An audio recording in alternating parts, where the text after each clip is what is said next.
I am Harrison Caldwell, 70 years old, and until very recently, I honestly believed my incredible life's work was finally complete.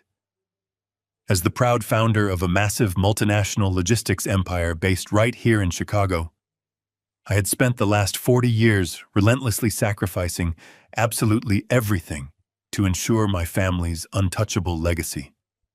But last Tuesday, standing quietly in the dark, suffocating shadows of my own master bedroom closet, my entire world violently shattered. I silently watched my son Trent and his wife, calmly calculating the exact agonizing timeline of my impending death. They were eagerly discussing the $25 million corporate insurance payout they would receive the very moment my heart finally stopped beating. Before I fully explain how I narrowly escaped their sinister chemical trap and executed my total revenge, let me know exactly where you are watching this story from in the comments below. Hit that like button and subscribe to the channel if you have ever discovered a shocking betrayal from someone you blindly trusted with your own life. The violent wave of nausea hit me exactly as the crowded Red Line train violently lurched forward, departing the Roosevelt station. It was not a gentle, subtle sickness. It was a brutal, physically paralyzing agony that felt like shattered glass, aggressively grinding its way through my internal organs. A sharp, burning ache instantly radiated outward from the very center of my chest, traveling down my left arm and settling heavily into my trembling fingertips. The loud metallic screeching of the subway train's wheels against the heavy steel tracks echoed painfully inside my skull, amplifying the severe dizziness that threatened to drag me into total unconsciousness. I desperately squeezed my eyes shut, gripping the cold metal handrail beside my seat until my knuckles turned stark white. This was exactly how every single morning had begun for the past 3 agonizing months. I had officially stepped down as the active chief executive officer of Caldwell Logistics, proudly handing the massive operational reins over to my son Trent. I had genuinely believed the intense, suffocating pressure of managing global supply chains had simply finally caught up with my aging body. I had consulted the absolute best medical specialists in the entire city of Chicago. They ran endless, incredibly expensive batteries of diagnostic blood tests, exhaustive cardiac stress exams, and highly advanced neurological scans. They found absolutely nothing. Every single highly paid physician simply patted my shoulder and completely dismissed the terrifying agony as severe anxiety and the natural, unavoidable deterioration of old age. They politely told me to simply go home and rest. I forced my tired eyes open consciously, trying to steady my ragged, shallow breathing. The subway car was packed with morning commuters, all completely lost in the glowing digital screens of their smartphones, or staring blankly out the smeared, dirty windows. Directly across the narrow aisle from me sat an elderly man. He was wearing a thick, heavily worn wool coat and a faded flat cap. His weathered face was deeply lined with profound, heavy wrinkles, carrying the unmistakable, hardened look of an Eastern European immigrant who had survived a very hard life. His dark, sharp eyes were not looking at his phone. They were intensely, unblinkingly fixed directly onto my left wrist. I instinctively pulled my arm closer to my chest, suddenly feeling incredibly self-conscious under his intense, heavy scrutiny. I was wearing a massive, incredibly heavy luxury timepiece. It was a striking, incredibly rare limited edition Swiss chronograph that Trent had proudly gifted to me for Father's Day shortly after his major executive promotion. He had explicitly insisted I wear it every single day as a physical symbol of our powerful corporate dynasty. It was easily worth more than most luxury sports cars. The elderly man leaned forward abruptly, completely ignoring the cramped, limited personal space of the crowded subway car. He did not ask for my permission. His hand shot out with incredibly surprising, completely unexpected speed and firmly grabbed my left wrist. His grip was shockingly strong, his calloused fingers digging painfully into my fragile skin. I flinched violently, a surge of adrenaline completely cutting through the terrible nausea. "Take it off now," he demanded. His voice was a harsh guttural rasp, heavily accented with a thick, undeniable Russian inflection. He was not making a polite suggestion. He was issuing a desperate, urgent order. "I see what is inside the casing. What are you doing?" I snapped defensively, violently, yanking my arm back with a sudden surge of angry strength. "Get your hands off me.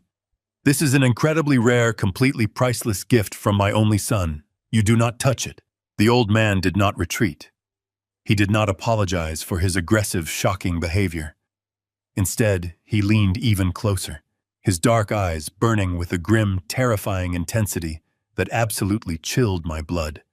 His voice dropped into a harsh, commanding whisper that completely cut through the loud, ambient noise of the moving train. "I am a master horologist," he stated slowly, articulating every single heavy syllable with absolute, undeniable precision. "I spent 50 years expertly building and meticulously repairing the most complicated mechanical timepieces in the entire world. I know the exact specific weight and the precise balance of a genuine Swiss movement. That heavy watch on your wrist is a completely hollowed-out casing. It is not functioning machinery." He reached into the deep pocket of his worn wool coat and quickly produced a tiny, specialized metal tool. He held it up, the sharp silver tip catching the harsh fluorescent light of the subway car. "Open it right now in front of me," he demanded softly, his expression completely unyielding. "Open it right now, or I promise you, you will not physically live to see the end of this month." The sheer terrifying conviction radiating from his dark eyes completely paralyzed me.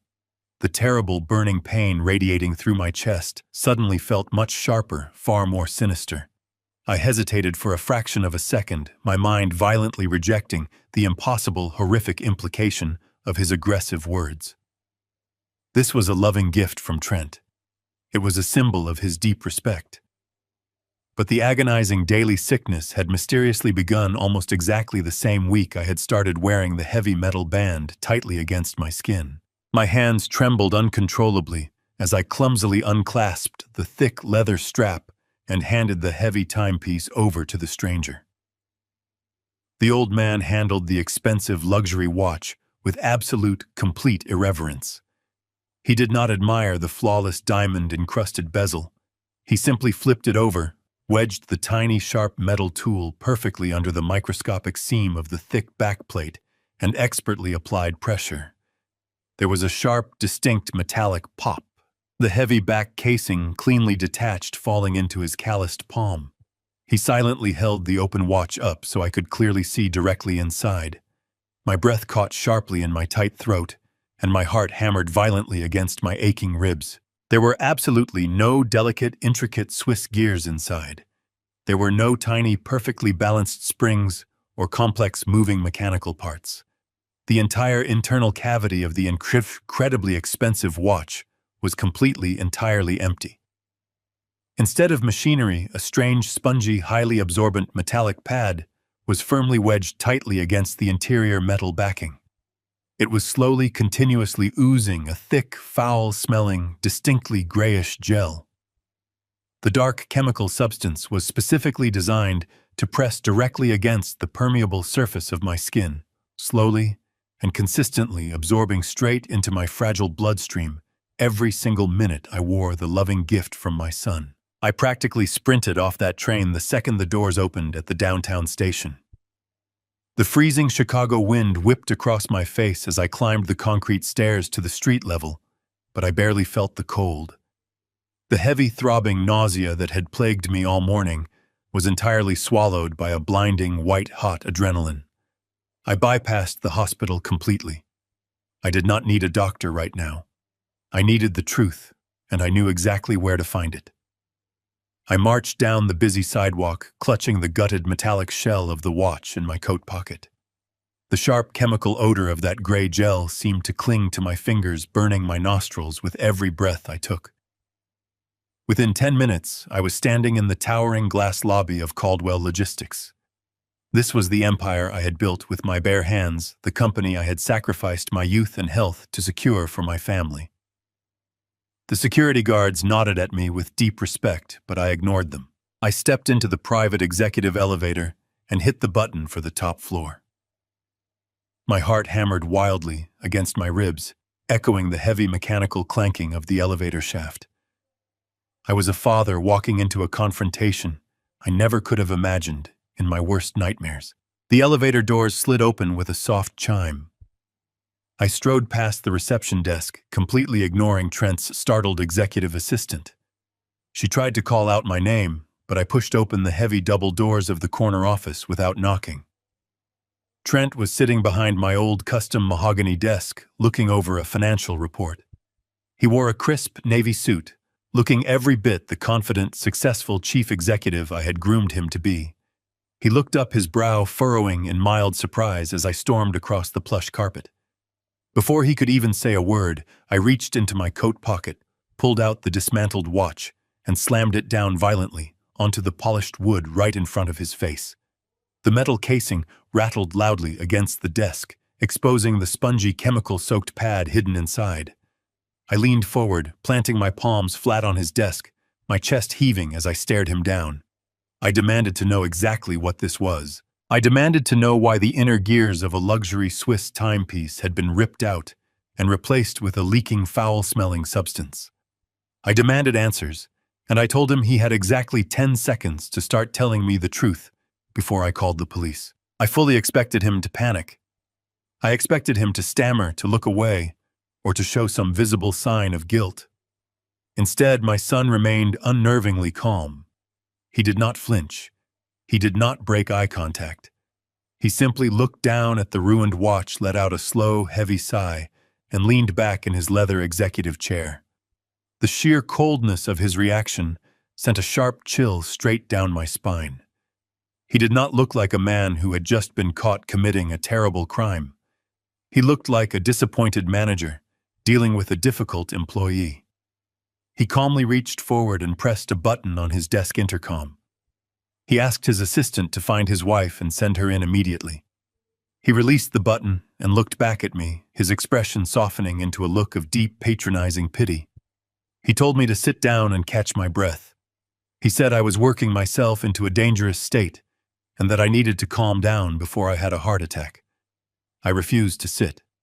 I stood there, my hands trembling, with a mixture of raw fury and creeping physical exhaustion, waiting for whatever twisted excuse he was about to deliver. A few moments later, the office door opened and Monica hurried inside. She was dressed impeccably in a gray tailored skirt suit, looking every bit the polished former pharmaceutical researcher she was. She took one look at my pale face, then looked down at the dismantled watch on the desk. Instead of shock or fear, a look of profound, gentle concern washed over her features. She rushed to my side with a warm, deeply comforting smile, placing a gentle hand on my shoulder. She used smooth, practiced medical jargon, explaining the situation with perfect clarity. She told me that the gray substance was not anything dangerous. She claimed it was a completely harmless, highly advanced conductive hydrogel attached to a microscopic experimental biometric sensor. She explained that her old pharmaceutical development firm was currently testing this transdermal patch to monitor severe blood pressure fluctuations and cardiac irregularities in real time. She looked deeply into my eyes, her voice filled with emotional sincerity. She said my health had been failing so rapidly since my retirement, and the doctors had been absolutely useless. They were terrified that I was going to suffer a fatal stroke while living alone in my large house. Monica continued her flawless explanation, her tone soothing and entirely rational. She admitted that they had hidden the biometric microchip inside the back of the watch because they knew exactly how proud and stubborn I was. They knew I would have flatly refused to wear a bulky medical monitor or admit that my health was genuinely declining. The hydrogel, she explained, simply acted as a conduit to read my pulse through the skin, transmitting the data directly to a private medical server for constant observation. It was a lie spun with absolute perfection, tailored precisely to address my symptoms and exploit my vulnerabilities. Trent stood up from his desk and walked over to me. He gently took both of my trembling hands in his own. His eyes grew wide and glassy, welling up with tears that looked entirely authentic. He squeezed my hands tightly and spoke with a voice thick with raw emotion. He told me that he had already lost his mother 5 years ago, and that the pain of her sudden death still haunted him every single day. He looked at me, his face a portrait of desperate devotion, and said he simply could not survive losing me too. He apologized for the deception, swearing they only did it out of profound, overriding love and a desperate need to keep me safe. Hearing my son invoke his dead mother shattered the protective wall of fury I had built around myself on the train ride over. The raw emotion in his voice was a masterclass in psychological manipulation. A heavy, suffocating wave of guilt immediately washed over me, pushing down the sickening nausea that still lingered in my stomach. I looked from my son to my daughter-in-law, feeling a sudden deep sense of shame for doubting my own flesh and blood. How could I have accused them of something so vile? They were not trying to harm me.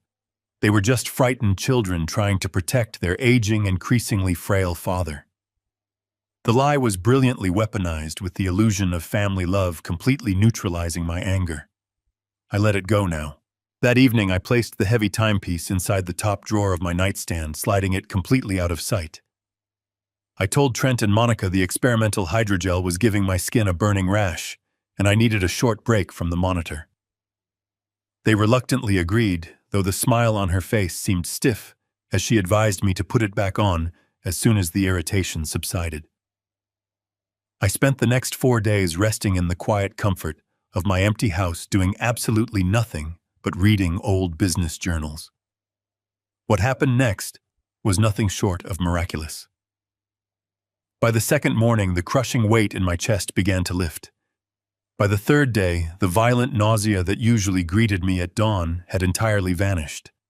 On the fourth morning, I woke up feeling a profound sense of clarity.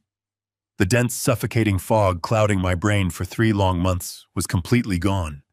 I felt exactly like myself again. I felt like the relentless executive who had built a massive logistics empire from scratch. My physical energy returned, my natural appetite recovered, and my exhausted hands finally stopped their constant shaking. It was a deeply terrifying realization. The doctors had confidently blamed my rapid decline on natural aging, but they were entirely wrong. My illness was directly tied to the watch. To be absolutely certain, I had to test my deeply unsettling hypothesis. I needed to know if my gut feeling was just the paranoid rambling of a sick old man or a dark, undeniable reality. On Friday night, with a heavy, trembling heart, I took the watch out of the drawer.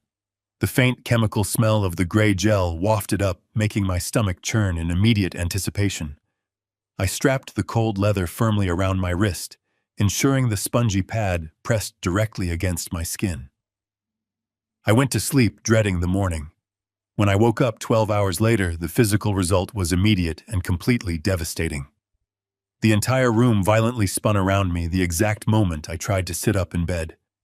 A sickening wave of crippling vertigo sent me crashing back down onto the mattress. My chest pulled so tight it felt like a heavy steel vise was slowly crushing my lungs, and a bitter, highly acidic taste flooded the back of my throat. The physical agony had returned with a terrifying vengeance, completely validating my absolute worst fears. The biometric sensor story was a meticulously crafted lie.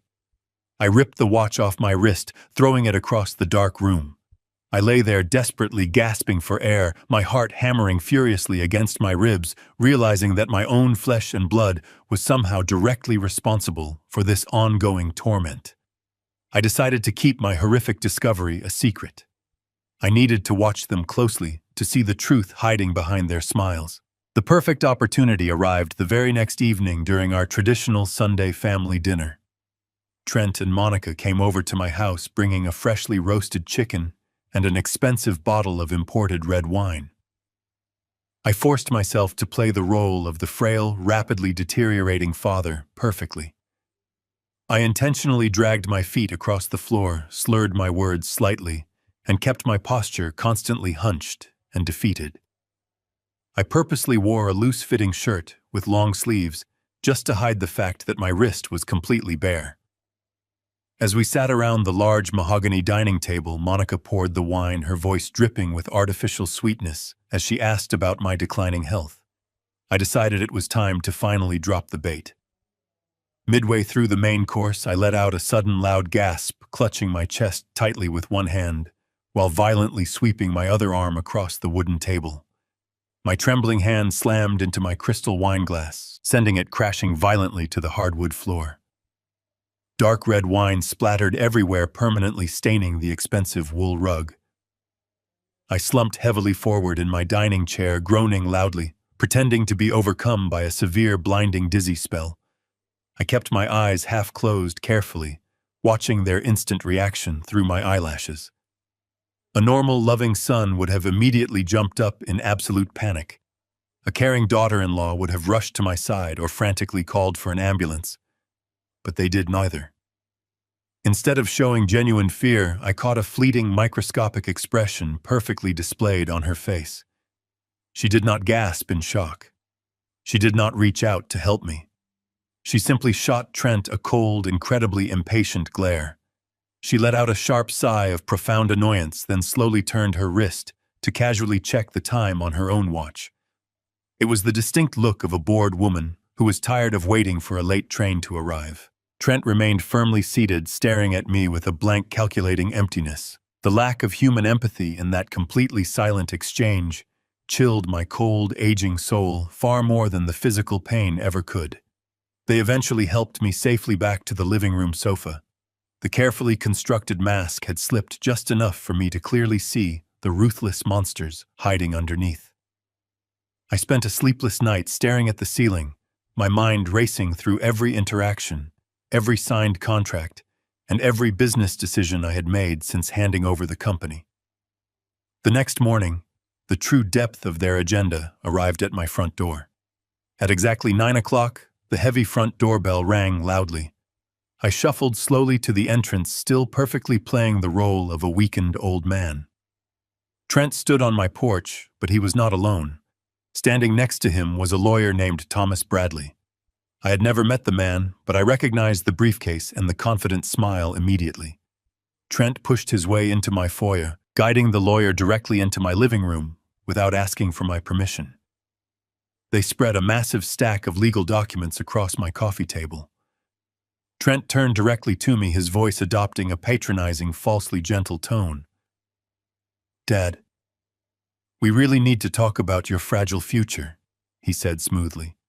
"Your cognitive decline is getting noticeably worse every single day. The terrifying incident at dinner last night proved that you are rapidly becoming a dangerous liability to yourself. You are losing your mind. Dad and I need to legally step in to completely protect our family trust while you rest and recover." The lawyer Thomas Bradley loudly clicked his pen and tapped the towering stack of crisp white papers. "This is a comprehensive financial and medical power of attorney," the lawyer explained in a highly practiced, completely emotionless voice. "It transfers all executive decision-making, banking access, and medical directives directly to your son.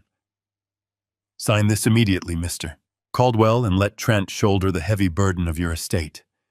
The incredibly aggressive, highly orchestrated push to completely strip away my remaining assets and firmly strip me of my legal autonomy set off a deafening, terrifying chorus of alarm bells deep in my mind. They were closing the net. The heavy gold pen hovered just inches from my face. Thomas Bradley held it out with a practiced, predatory smile, his perfectly tailored suit practically screaming of expensive, billable hours. Next to him, my son Trent leaned over the mahogany coffee table, lightly tapping the signature line on the thick stack of legal documents. "Come on, Dad," Trent murmured, his voice dripping with an artificial, syrupy sweetness that made my skin crawl. "It is just a simple signature. It will take 10 seconds, and then you can finally rest without worrying about the company, the bank accounts, or the medical bills. I will handle absolutely everything for you, I promise." I sat frozen on my own living room sofa, my heart hammering a frantic, terrifying rhythm against my ribcage. The sheer audacity of their ambush was breathtaking. They had boxed me into a corner both physically and psychologically, positioning themselves between me and the hallway. The thick stack of papers rested dangerously close to a large, steaming mug of black coffee I had poured for myself just moments before they arrived. I stared down at the crisp white pages, my mind racing at 1,000,000 miles an hour. If I flatly refused to sign, if I kicked them out, and demanded they leave me alone, Trent would immediately use that as concrete evidence of my supposed cognitive decline. He would march straight to a judge, claim I was paranoid and combative, and force a hostile conservatorship. I would be locked away in a facility before the week was over, and the thallium would be replaced by whatever chemical cocktail Monica decided to prescribe. I needed an exit strategy, and I needed it right this second. I realized with a cold, sharp clarity that the only way out of this trap was to play directly into their narrative. They wanted to believe I was a weak, rapidly deteriorating old man. I was going to give them a performance they would never forget. I let out a weak, ragged sigh, forcing my shoulders to slump heavily forward. I deliberately made my breathing sound shallow and labored. "You are right, Trent," I whispered, keeping my eyes cast downward in feigned defeat. "I am just so terribly tired lately. I cannot seem to focus my mind. Show me where you need my name." Trent exchanged a swift, triumphant look with the lawyer. The smug satisfaction radiating from my son was absolutely nauseating. Bradley stepped closer, eagerly pointing the heavy gold pen toward the dotted line. "Right here, Mr. Caldwell," Bradley said smoothly. "Just press firmly." I reached out my right hand, but I did not take the pen. Instead, I channeled every ounce of energy in my body into generating a sudden, violent tremor. My fingers began to shake wildly, vibrating with aggressive, uncontrollable spasms. I let out a frightened, confused gasp, deliberately sweeping my trembling arm directly across the surface of the coffee table. My heavy forearm slammed forcefully into the side of the ceramic mug. The scalding hot black coffee launched into the air like a dark, destructive wave. It crashed directly onto the center of the legal documents, instantly soaking through the pristine white pages. The dark liquid pooled rapidly, dissolving the black ink and ruining the meticulously prepared power of attorney in a matter of seconds. I let out a loud theatrical cry of dismay, clutching my shaking hand to my chest, pretending to be utterly terrified by my own sudden lack of physical control. What followed was the most revealing, horrifying moment of my entire life. For one fraction of a second, the carefully constructed mask of the loving, concerned son completely shattered. Trent leaped back to avoid the splashing coffee, and the expression that contorted his face was one of pure, unadulterated hatred. His eyes narrowed into dark, venomous slits, and his upper lip curled into a sneer of absolute disgust. He looked at me not as a father, but as a repulsive, inconvenient insect that he desperately wanted to crush beneath his heel. "For Christ's sake, you clumsy old fool, Trent," hissed the words escaping his mouth with a violent, venomous intensity. The silence that followed was deafening. The air in the living room seemed to freeze solid. Trent instantly realized his fatal mistake. He blinked rapidly, physically, shaking his head as if trying to reset his character. Within the span of a single heartbeat, the vicious predator vanished, and the deeply concerned son miraculously reappeared. "Oh, Dad, I am so sorry." Trent stammered quickly, reaching out to grab a handful of napkins from a nearby side table. "I did not mean to snap at you. I am just stressed out from work. Are you burned? Did the hot coffee burn your skin?" I kept my head down, pretending to whimper in confusion, but my mind was crystal clear. I had seen the monster hiding behind his eyes. I had seen the absolute truth. Thomas Bradley let out a frustrated, highly unprofessional sigh as he stared down at the ruined coffee-soaked documents. "The pages are completely destroyed, Trent," the lawyer muttered, lifting a dripping, brown-stained sheet of paper with his fingertips. "We cannot submit these to the county clerk under any circumstances. We need a completely fresh set of signatures." Trent gritted his teeth, visibly struggling to maintain his calm, comforting facade. "It is okay," Thomas Trent said softly, though the muscles in his jaw were twitching furiously. "We will just head back to the downtown office and print a brand new batch of documents. We can come back tomorrow morning to finish this properly." He turned to me, placing a gentle, entirely fake hand on my shoulder. "You just rest today, Dad. We will handle this tomorrow when your hands are feeling a bit more steady. Do not worry about a single thing." I nodded weakly, burying my face in my hands, playing the role of a humiliated broken man to absolute perfection.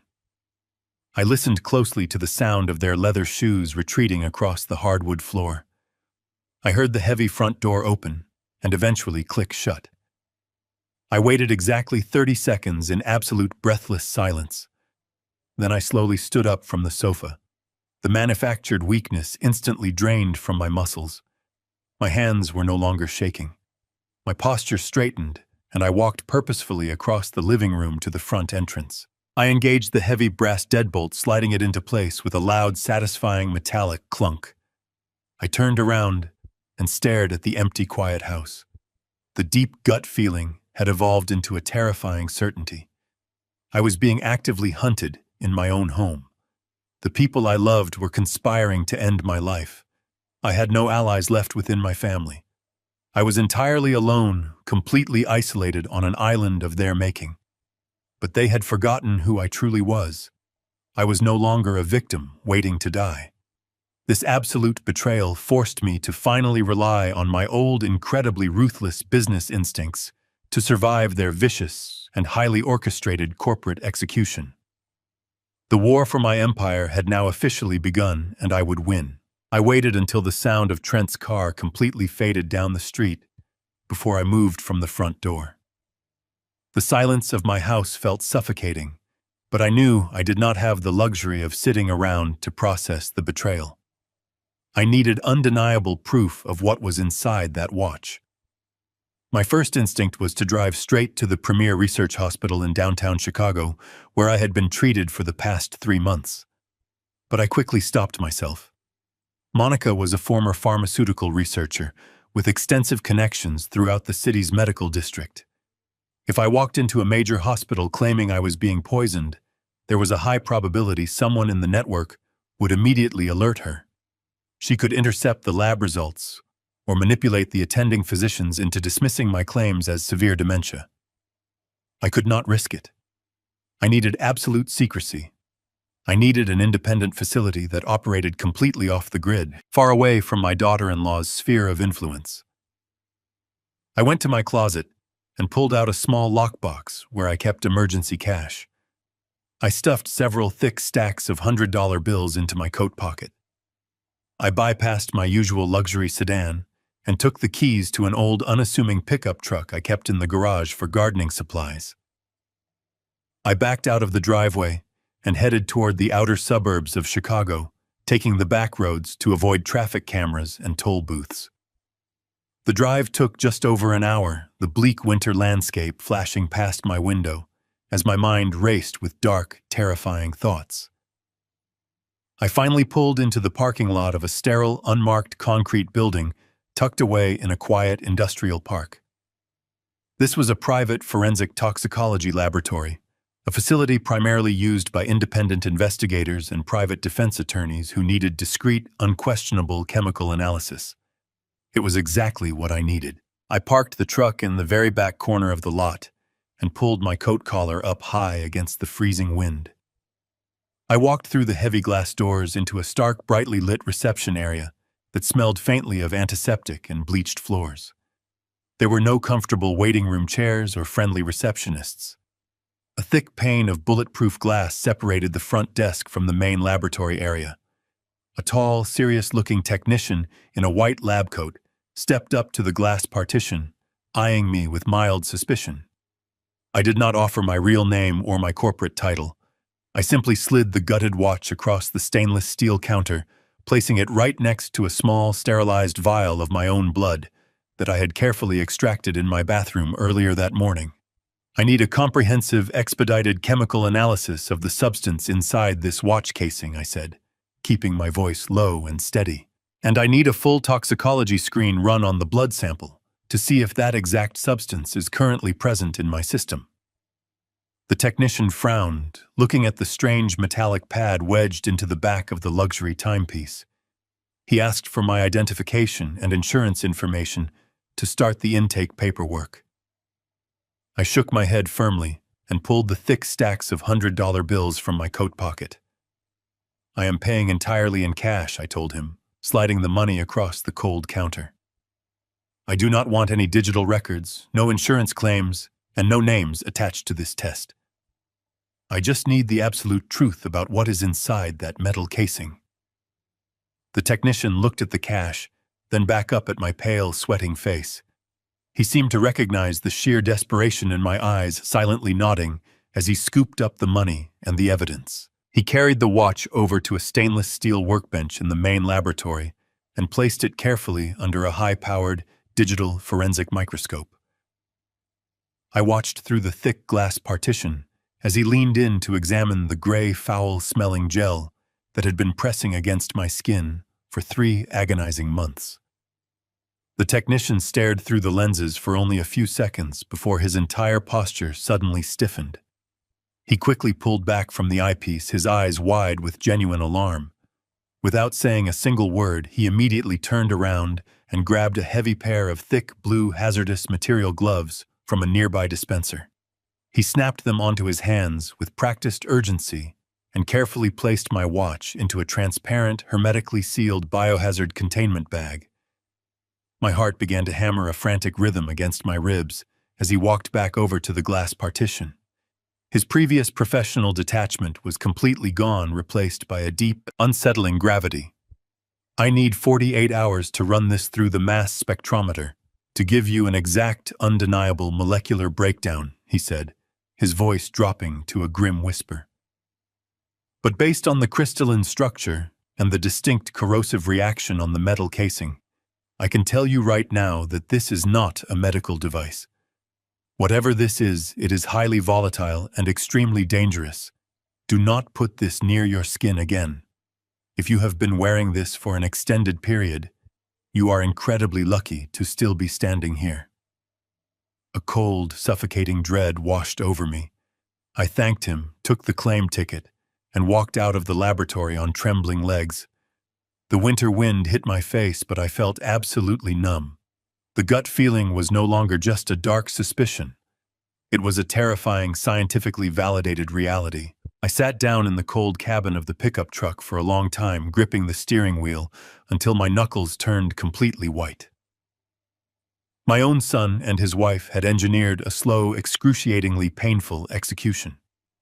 They had smiled, poured my wine, and pretended to care while poisoning me for financial gain. The urge to drive straight to the police station and demand their arrest was overwhelming, but I knew I could not do that yet. I did not have the official mass spectrometer results. If I tipped my hand too early, Trent would use his immense corporate resources to bury the evidence and destroy my credibility. I had to be the ruthless, calculating businessman I used to be. I started the engine and began the long, agonizing drive back to my house. I knew exactly what I had to do. I had to return to my home and continue to play the dying, oblivious, pathetic father. I had to swallow my absolute rage and smile at the people trying to murder me to avoid arousing any of Trent's suspicions. I pulled into my driveway as the sun began to rapidly set. I walked through the front door, intentionally dragging my feet and slumping my shoulders to project utter weakness. As I stepped into the hallway, I heard Monica's voice coming from my kitchen. I took a deep breath, buried the searing fury deep inside my chest, and completely prepared to act like a man who had absolutely no idea he was fighting for his very life. I walked into the kitchen, my hands shoved deep into my pockets to hide their intense trembling.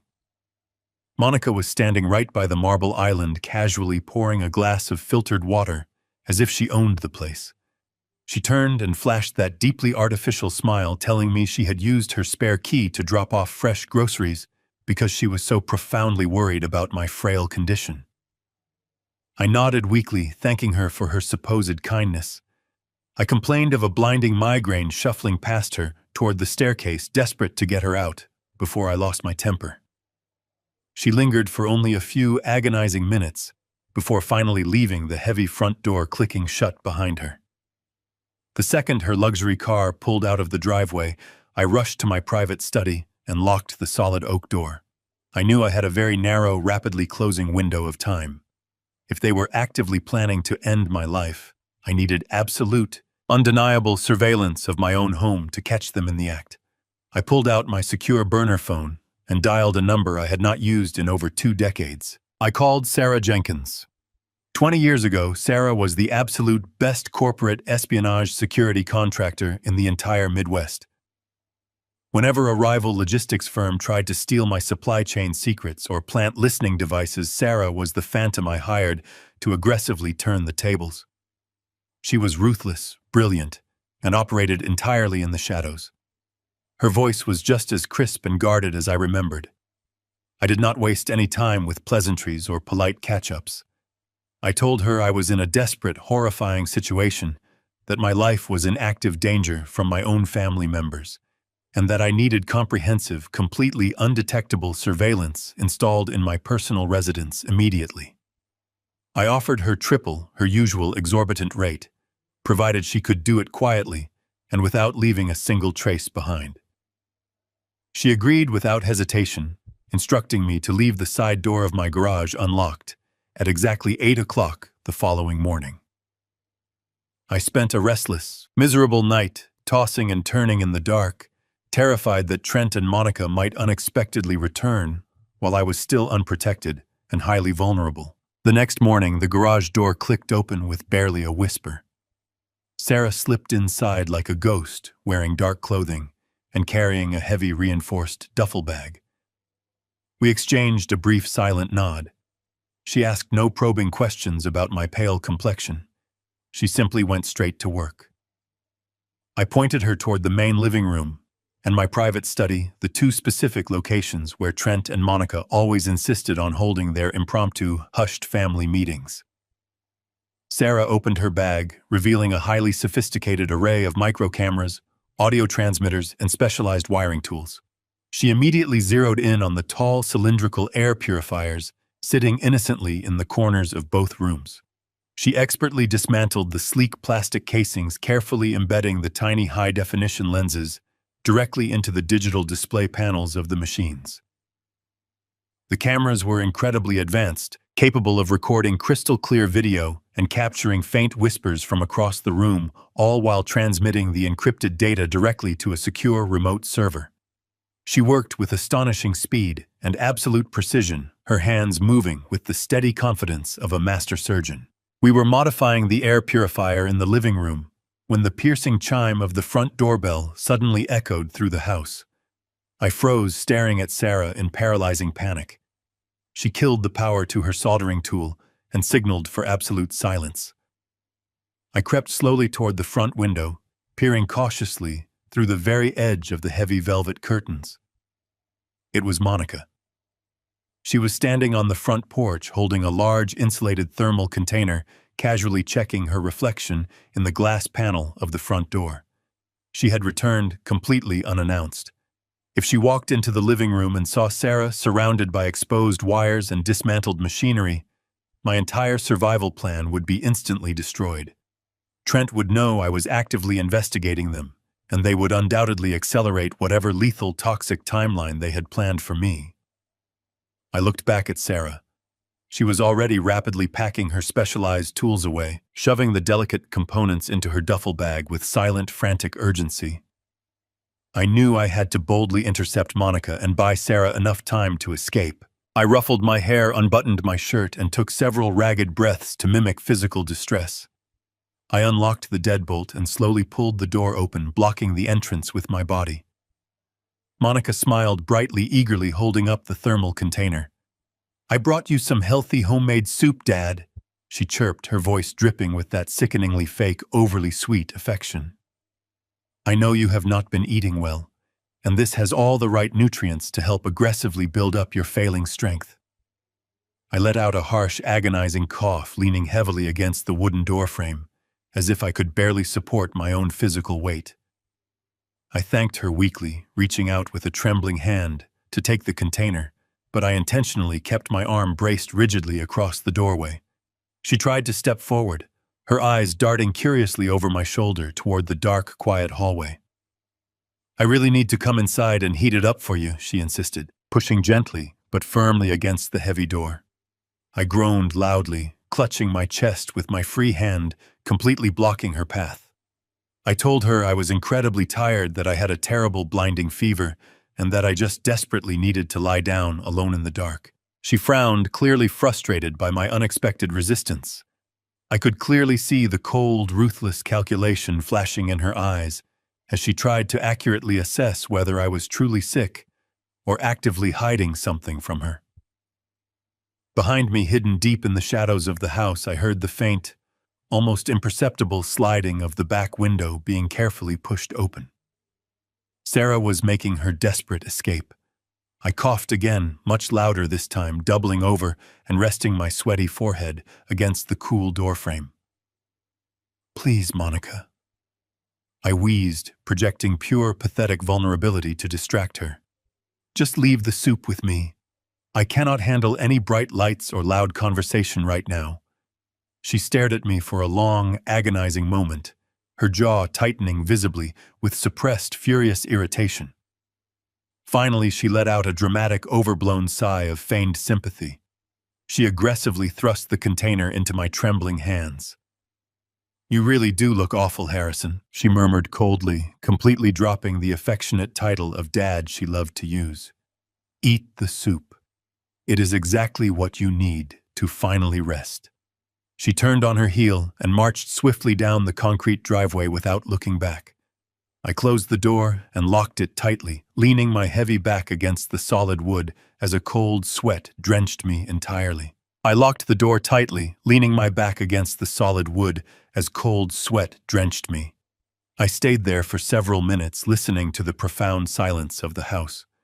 The thermal container in my hands felt like a bomb waiting to detonate. I carried it to the kitchen and poured the thick liquid straight down the garbage disposal.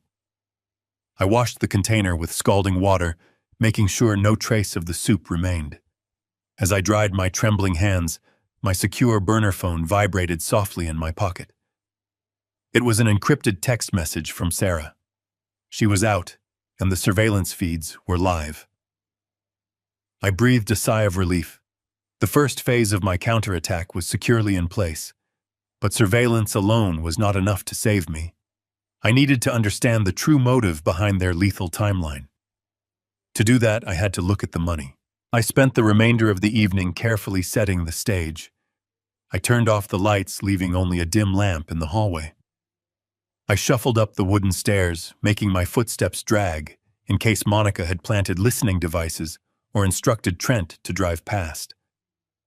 I went into my room, changed into pajamas, and climbed into the large bed.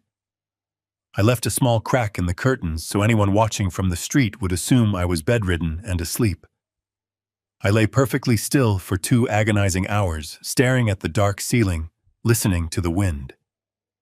When I was absolutely certain the neighborhood was dead, I silently slipped out from under the blankets. I crawled across the carpet to the far corner of my large closet, pulled back a loose baseboard, and retrieved a small, hidden digital tablet. I had secretly purchased this device months ago when my symptoms first began, hiding it out of a paranoid instinct I could not quite explain. Now it was my lifeline to the outside world. I sat cross-legged on the floor, pulling a heavy blanket over my head to mask the bright digital glow of the screen. I powered on the tablet and connected to a hidden encrypted cellular network. I navigated to the login portal for Caldwell Logistics. When I handed the chief executive title to Trent 18 months ago, I surrendered all my access keys, fobs, and passwords. I wanted him to feel the true weight of leadership. I wanted him to command the empire I had bled for 40 years to build. But I was not a fool. I had secretly embedded a backdoor administrative code directly into the architecture of the corporate servers. It was a master skeleton key that bypassed all standard security protocols, firewalls, and 2-factor authentication checkpoints. I never told Trent about it. I never told the board of directors. It was my ultimate fail-safe, a ghost protocol designed to monitor the health of my life's work. I typed the complex string into the terminal and pressed enter. The screen went black for a terrifying second before the familiar dashboard of the Caldwell Logistics Master Financial Database materialized. The sheer volume of data was overwhelming, but my instincts were razor-sharp. I bypassed the sanitized executive summaries and profit reports Trent presented to the board. Those were just polished fiction. I dove straight into the raw general ledgers. I needed to see the actual flow of capital. The moment I opened the operational expense accounts, a massive financial black hole stared back at me. The numbers simply did not align with reality. Over 8 months, the company had hemorrhaged an astronomical amount of cash. I frantically scrolled through thousands of line items tracing the digital paper trail. Trent had systematically authorized dozens of massive recurring phantom invoices.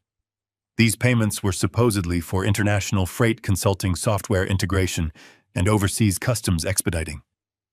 But the vendor names were completely unfamiliar. I ran a background trace on 3 of the largest recipients.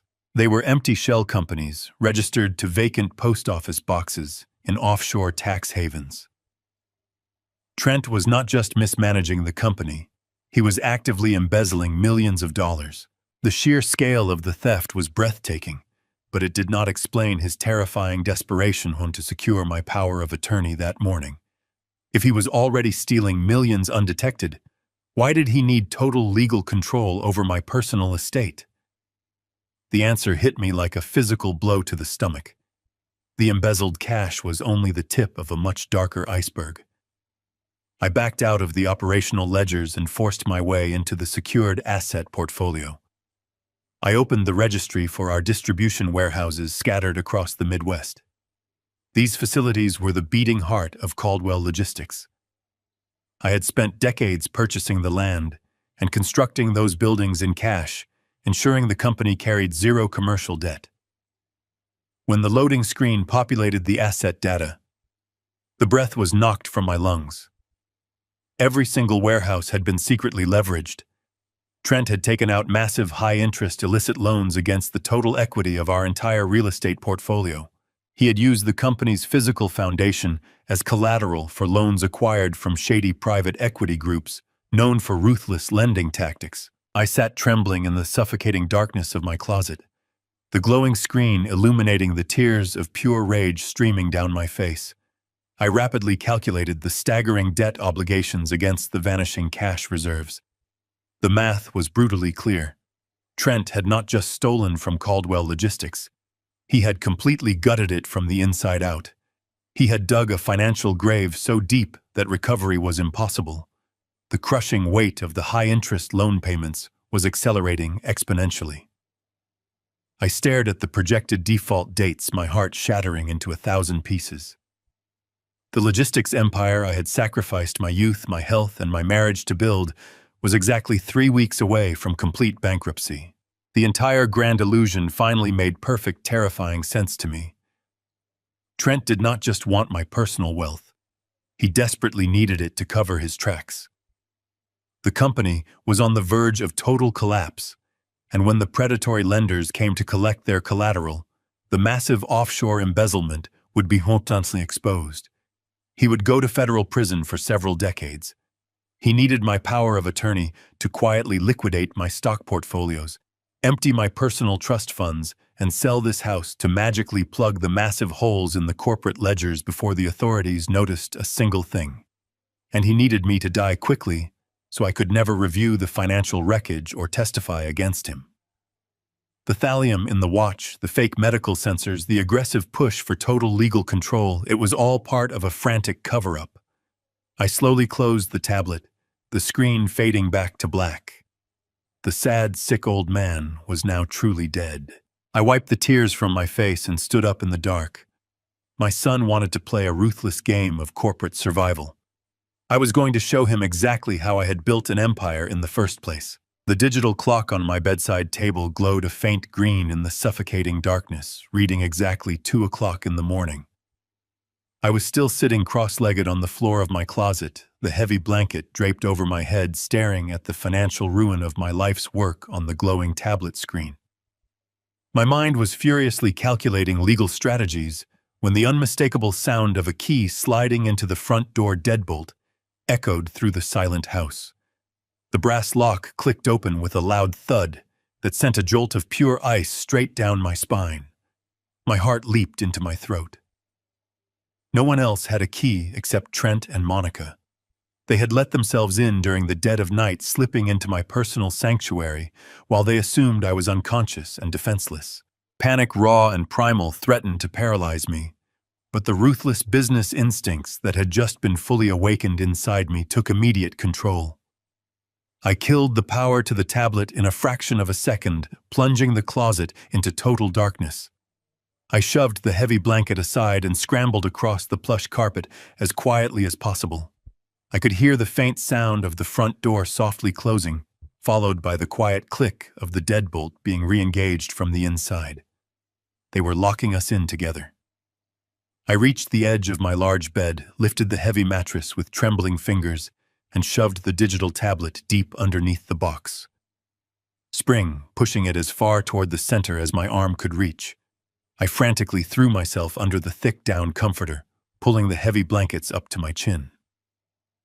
I instantly forced my body into the rigid, curled posture of a sick, rapidly failing old man. I closed my eyes just as the subtle, agonizingly slow creak of the wooden staircase began to sound. Someone was creeping up the steps, placing their weight carefully to avoid making too much noise. Every single footstep felt like a physical blow to my chest. The adrenaline surging through my veins was absolutely deafening, roaring in my ears like a rushing river. I had to consciously force my breathing to slow down, mimicking the shallow, slightly labored rhythm of a deeply comatose, heavily medicated patient. I let my mouth hang slightly open and relaxed the muscles in my face, completely surrendering to the physical illusion of vulnerability. The footsteps reached the second-floor landing. I heard the soft rustle of expensive fabric and the faint, familiar scent of Monica's imported floral perfume drifting into my bedroom. The brass handle of my bedroom door turned with an excruciatingly slow squeak. A thin sliver of pale yellow light from the hallway spilled across the dark carpet, slowly widening as the door was pushed open. I kept my eyes completely shut, my eyelids relaxed, but my other senses were operating at maximum capacity. Two distinct sets of footsteps entered the room. They moved with a predatory, silent grace, gliding across the floor until they were standing mere inches from the edge of my mattress. I could feel their presence looming over me, a dark, suffocating energy radiating in the cold air. "Is he actually asleep?" Trent whispered, his voice so incredibly low and close that I could feel the faint vibration of his breath against the stagnant air of the room. "He is completely out cold," Monica replied, her tone clinical, detached, and utterly devoid of human empathy. I severely doubled the dosage of the muscle relaxants in his evening tea before we left earlier today. His central nervous system is currently so suppressed he would not wake up if we fired a gun in this room. Just focus on finding the documents. We have an incredibly narrow window before the bank opens tomorrow morning. I felt the mattress shift ever so slightly as Trent leaned over me. The proximity was physically nauseating. Every fiber of my being screamed at me to open my eyes, to grab him by the throat, to demand answers for the devastating financial destruction he had caused. My fists clenched involuntarily beneath the heavy blankets, my fingernails biting painfully deep into my palms. I forced myself to release the tension, to keep my hands completely limp, to maintain the flawless performance of a dying man. I slowed my breathing even further, letting out a soft, ragged snore to reinforce the deeply tragic illusion. I heard the soft metallic sliding of the top drawer of my wooden nightstand being carefully pulled open. They were searching right next to my head. The quiet rustling of papers and the shifting of small objects echoed loudly in the tense silence of the room. Trent was desperately looking for my personal checkbooks, my physical banking tokens, and the small leather journal where I foolishly kept my private passwords written down. He was looking for the final keys to drain my personal estate, the last desperate life raft to plug the massive bleeding hole he had created in the corporate logistics ledgers. "I cannot find the master password journal anywhere," Trent hissed in a frustrated, frantic whisper. "It is supposed to be right here in the top drawer. I saw him put it here last week. Where did the crazy old fool hide it?" "Just keep looking," Monica commanded smoothly. "Check the bottom drawer. Check beneath the bedside lamp. We absolutely need those specific routing numbers to initiate the massive offshore wire transfers tomorrow afternoon. If we do not successfully liquidate his personal trust funds by the end of the day, those predatory equity lenders will immediately seize the commercial warehouses. The entire corporate facade will instantly collapse, Trent. You need to find those account numbers right now. He is deteriorating so fast it is pathetic, Trent muttered, the sound of a drawer clicking shut, punctuating his cruel words. Look at him, Monica. He is literally wasting away into nothing. It is the only logical solution, Trent, Monica replied, her voice dropping into a chilling, perfectly rational register. The thallium absorption is doing its job beautifully. The continuous transdermal exposure completely mimics natural accelerated neurodegenerative failure. The doctors at the hospital are already entirely convinced it is a rapid onset aggressive dementia combined with total organ shutdown. He will not last another week. By the time his heart finally gives out, the autopsy will simply confirm natural age-related cardiac arrest. We just need to legally secure his assets before he takes his very last breath. The absolute terrifying certainty of their lethal timeline washed over me like a bucket of freezing ice water. He will not last another week. They had given me a strict, unavoidable expiration date. They were standing over my supposedly comatose body, casually discussing my imminent murder, as if they were reviewing a mundane quarterly financial projection. The sheer, unadulterated evil of my own flesh and blood was a heavy, suffocating weight pressing down on my chest. I focused entirely on the rhythmic, slow rise and fall of my lungs, actively suppressing the violent urge to scream. I had to remain an absolute, completely invisible ghost in the dark. I waited in the dark after their footsteps retreated. I listened as the front door clicked shut, and Trent's engine faded into the silent night. Only then did I dare to open my eyes. The cold sweat on my skin felt like a shroud. I was alone again, but the silence of the house no longer felt like a sanctuary. It felt like a tomb they had already prepared for me. They had a timeline. I had less than 7 days before they expected my heart to give out. I climbed out of bed, my mind racing through the dark reality of my situation. I spent the night pacing my bedroom, running through every possible scenario, legal maneuver, and counterattack I could launch before my body succumbed to whatever toxin they had strapped to my wrist. I needed undeniable scientific proof. I needed the final piece of the puzzle to drop into place. That critical piece arrived exactly 2 days later. I was sitting in my locked study staring at old family photographs when the burner phone hidden in my drawer began to vibrate. The jarring buzz shattered the quiet tension in the room. I snatched the device, staring at the blocked caller identification on the screen. It was the private forensic toxicology laboratory in the suburbs. I took a deep breath and pressed the phone against my ear. The voice on the other end of the line belonged to the same technician I had met 48 hours earlier. His tone was strained, lacking any of the detached professional distance he had maintained during our initial encounter. He demanded that I confirm my identity using the random numerical code he had assigned to my cash transaction. I recited the numbers perfectly.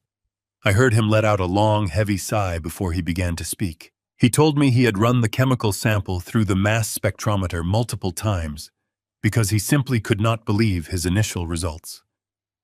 The gray, foul-smelling gel hidden inside the metallic casing of the luxury timepiece was not an experimental biometric sensor. It was not a harmless conductive hydrogel designed to passively monitor cardiovascular fluctuations. It was a highly concentrated, lethally weaponized transdermal delivery system. The technician paused for a fraction of a second, his voice dropping to a grim whisper. The primary active ingredient suspended within the synthetic gel, he explained, was a heavy metal known as thallium. The harsh word hung in the cold air between us, heavy and incredibly final. I had briefly heard of it before, but the context was always tied to old espionage novels or historical assassinations. The technician proceeded to carefully break down the horrifying reality of the substance with clinical precision. Thallium, he told me, is historically referred to by toxicologists as the poisoner's poison. It is a highly toxic heavy metal that is completely tasteless, absolutely odorless, and incredibly difficult to detect in standard hospital blood screens unless the attending physician knows exactly what to look for. But the most terrifying aspect of the chemical compound they had engineered was its sinister delivery method. By suspending the heavy metal in a permeable hydrogel and pressing it directly against the thin skin of my wrist, they had bypassed the human digestive system entirely.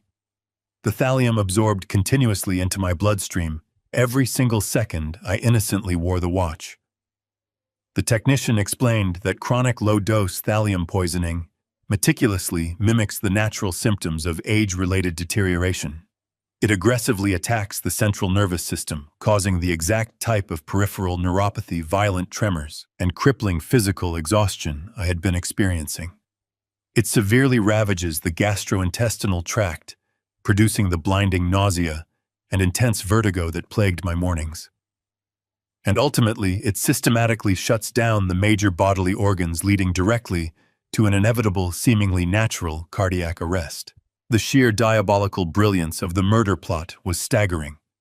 Ordinary criminals could never have successfully engineered something this chemically sophisticated. This specific method required highly specialized knowledge, unfettered access to restricted laboratory compounds, and a deep understanding of human physiology. It required a trained pharmaceutical researcher. It required Monica. She had maliciously used her medical background and professional connections to flawlessly synthesize the perfect, untraceable murder weapon. She had calculated the exact dosage required to bring a grown man to his knees without triggering a sudden acute toxicity alarm. She had designed the gel to silently break down my body at a highly controlled pace, giving Trent just enough time to panic me into signing over my financial estate before I died. The narrative they had smoothly spun for the doctors at the research hospital was a masterpiece of lethal misdirection. They had painted a tragically believable picture of an aging executive rapidly succumbing to natural dementia and organ failure, seamlessly hiding their dark, toxic sabotage behind a flawless facade of family concern. I ended the call with the forensic laboratory, my hand shaking so violently I nearly dropped the burner phone onto the hardwood floor. I walked heavily over to my desk and pulled open the deep bottom drawer. The gutted metallic shell of the luxury Swiss watch lay there in the deep shadows, looking like a harmless, discarded piece of jewelry. I stared down at it, a massive wave of profound sorrow washing over my soul. This was the incredibly expensive, beautifully wrapped gift my son had proudly handed to me on Father's Day. He had smiled warmly, hugged me tightly, and told me how much he loved me while strapping a sophisticated, slow-acting execution device directly onto my wrist. They were not just trying to steal my personal fortune. They were not just trying to push me out of the logistics empire I had spent decades building. My own son and my supposedly caring daughter-in-law were methodically, slowly murdering me in plain sight. Every single day I wore that beautiful symbol of supposed family devotion, I was actively participating in my own assassination. The agonizing, heartbreaking sadness burning in my chest was eclipsed by a rising tide of pure rage. They had underestimated the man they were dealing with. They had mistakenly confused my unconditional paternal love for foolishness and my physical illness for mental weakness. They actually believed I was simply a clueless, failing old man who would quietly fade into the dark and freely hand over the keys to his kingdom. But they had failed. They had confidently given me a fatal timeline, but they did not realize I had uncovered their exact hidden playbook. I knew exactly how they were quietly stealing millions from the logistics company, and I possessed undeniable scientific proof of their calculated attempted murder. I forcefully closed the heavy desk drawer and locked it with a click. I no longer had the emotional luxury of mourning the loyal son I thought I had raised. I desperately needed to prepare for absolute, uncompromising, total war. I would happily let them blindly believe they were completely winning. I would patiently let them walk right into this quiet house, eagerly expecting to plan a funeral. But they were soon going to face a very different, deeply terrifying reality. I waited until the house settled into silence before moving. My mind shifted into freezing clarity. I retrieved the digital tablet from beneath the floorboards. I needed to see what happened downstairs while I pretended to be comatose.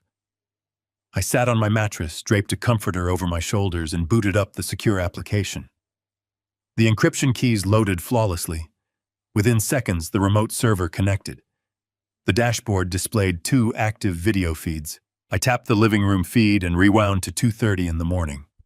The infrared video snapped into focus. The hidden camera angle provided a perfect, unobstructed view. I watched the screen as my son and daughter-in-law walked down the staircase and moved into the frame. They walked directly to my mahogany liquor cabinet. Trent grabbed a bottle of my rare, expensive vintage scotch. I watched in cold disgust as he poured 2 massive glasses, handing one to Monica, before collapsing onto my leather sofa. They sat drinking my prized scotch, looking like triumphant vultures. I turned the volume on the tablet all the way up. The highly sensitive audio transmitters picked up their voices with terrifying clarity. Trent took a long, desperate swallow of the liquor and leaned his head back. He looked exhausted, his face drawn and pale. He ran a shaking hand through his hair and let out a miserable sigh. "We are running out of time, Monica?" Trent whispered, his voice trembling with desperate panic. "The bank is going to notice the empty accounts by the end of the month. The commercial loans are already in default. The corporate cash reserves are completely gone. Every single operational dollar is gone." Monica took a slow, elegant sip of her drink. "You just need to keep your nerve, Trent," she replied, her tone smooth and cold. "We have the power of attorney documents ready. As soon as his heart gives out, the entire estate transfers to your control. We liquidate the personal trust funds, sell this house, and quietly backfill the corporate accounts before the board of directors realizes a dime is missing. It is a flawless plan." "I cannot stop panicking," Trent hissed abruptly, leaning forward and gripping his glass so tightly I thought it might shatter. "You do not understand the sheer magnitude of this disaster, Monica. It is exactly $15 million. $15 million of critical operational corporate capital completely vaporized into thin air." I stared at the screen, my breath catching painfully in my throat. $15 million. That was a staggering, incomprehensible sum of liquid cash to disappear soon from the logistics company ledgers. I listened closely as Trent began to unravel his desperate confession, pouring out into the quiet room. He admitted that he secretly wired the $15 million to a series of underground, unregulated cryptocurrency exchanges operating out of Eastern Europe. He convinced himself he was a financial genius, attempting to aggressively multiply the company assets in a matter of weeks to step out of my imposing shadow. But the digital markets violently crashed. His leveraged positions were liquidated overnight. The money was completely wiped out in an instant. But the horror did not stop there. Trent kept talking, his voice dropping an octave filled with unadulterated terror. He confessed that in a blind panic to recover the lost millions, he turned to illegal offshore gambling syndicates. He used the physical company warehouses as collateral to secure massive high-interest loans from incredibly dangerous underground lenders. He desperately bet the borrowed money on illegal sportsbooks, hoping for a miraculous windfall to save his life. He lost absolutely every single bet he placed.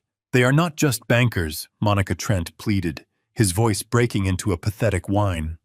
"These lenders are tied directly to the mob. They do not care about corporate restructuring. They care about their money.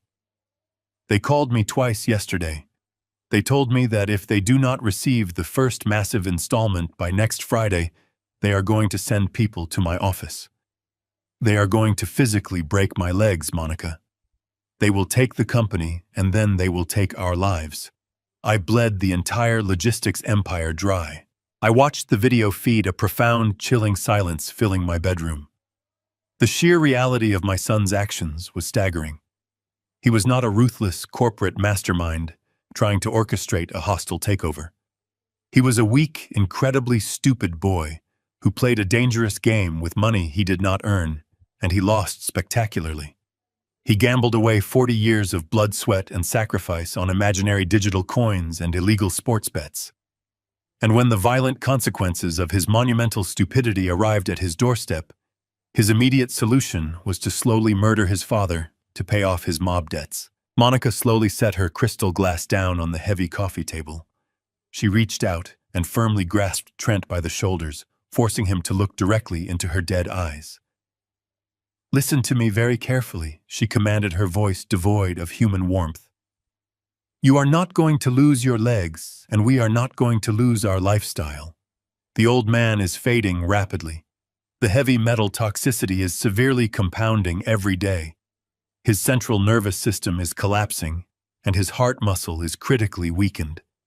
He will be dead by Wednesday. Thursday at the absolute latest. Once he is in the ground, his millions are ours. We pay off the syndicate, we fix the corporate ledgers, and we walk away clean. You just need to keep playing the grieving son for a few more days."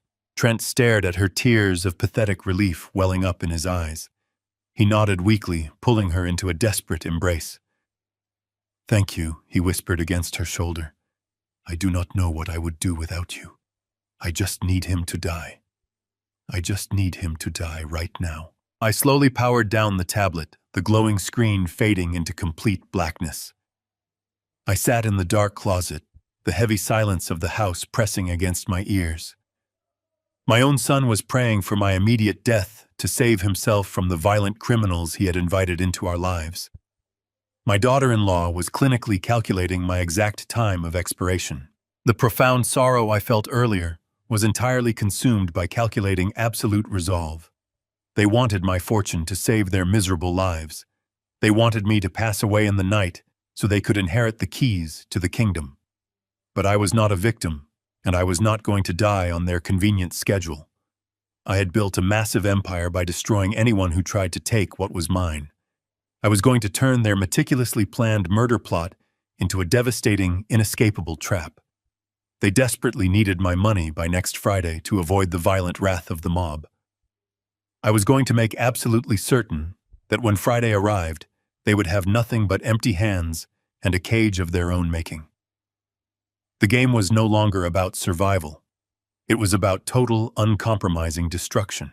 I sat perfectly still in the suffocating darkness of my closet. The tablet screen cast a pale, ghostly light out across my trembling hands. I thought I had already heard the absolute worst of their sinister plot.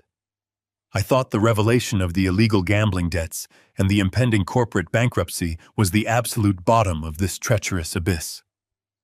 But the video feed was still running.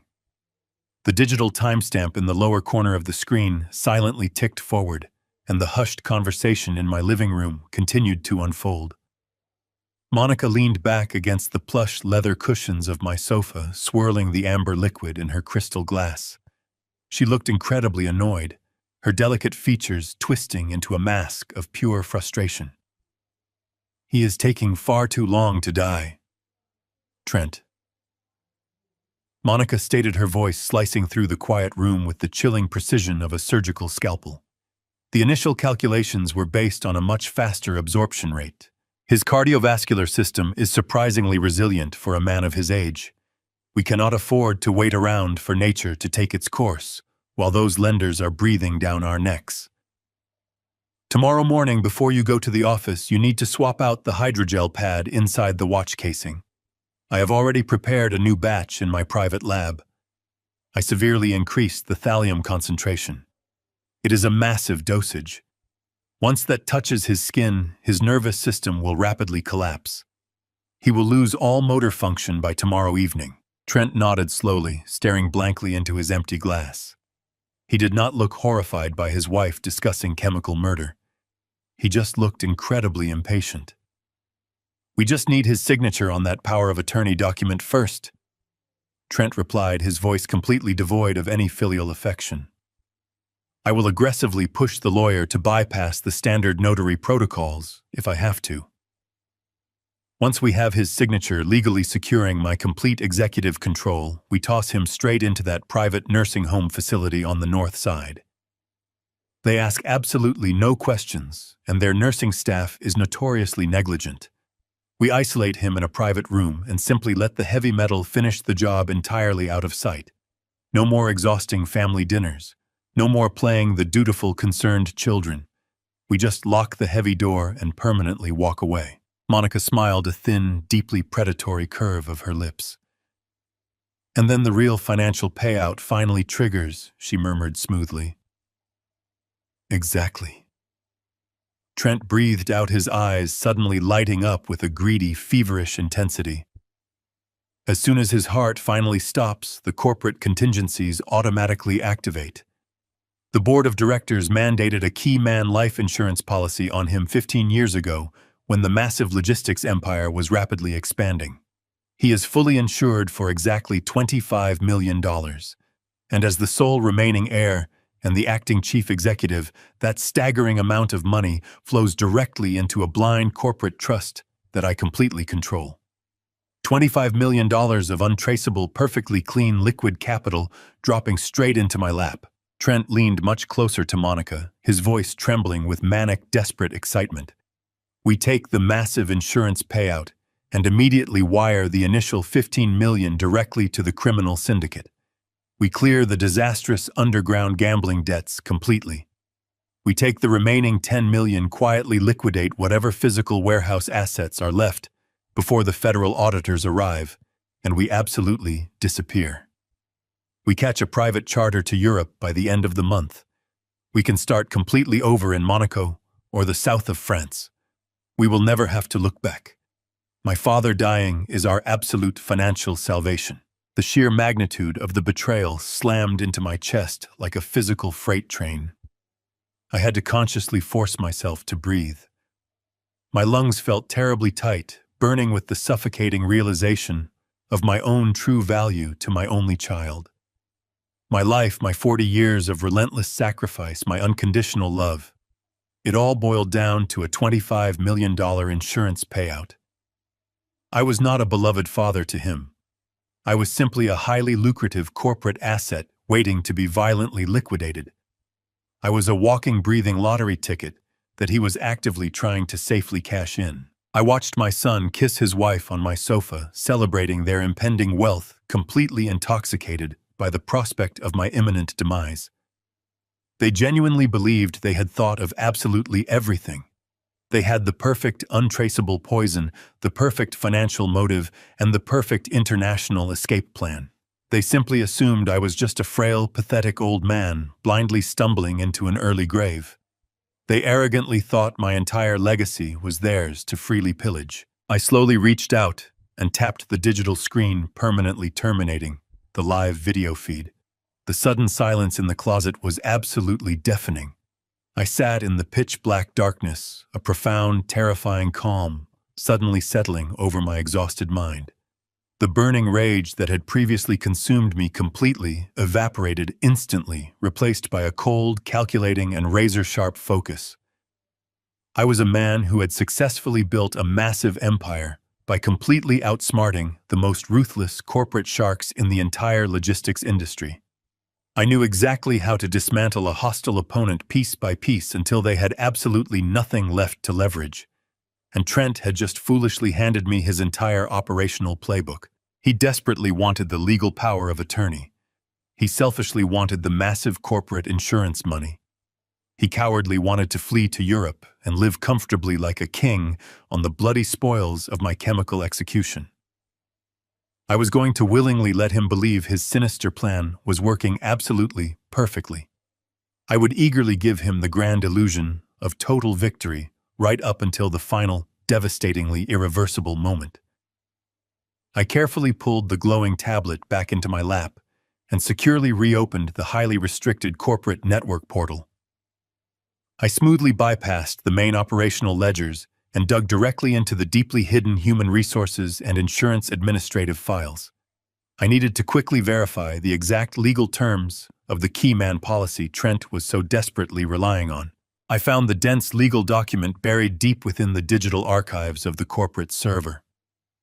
I slowly read through the remarkably complex contractual stipulations, carefully scanning the tiny fine print with the highly practiced speed of a seasoned executive.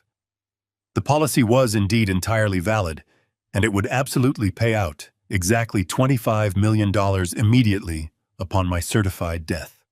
However, Trent had fundamentally misunderstood a critical, incredibly important underlying corporate legal structure.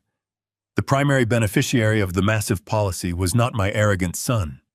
The exclusive, legally binding beneficiary was the logistics company itself. And as the absolute majority shareholder and original founding owner, I still securely possessed the unilateral, unquestionable authority to legally rewrite the entire corporate trust structure at any given moment. I was going to completely lock him out of every single penny, safely protecting my legacy while simultaneously setting his devastating trap. I would now become the ruthless hunter.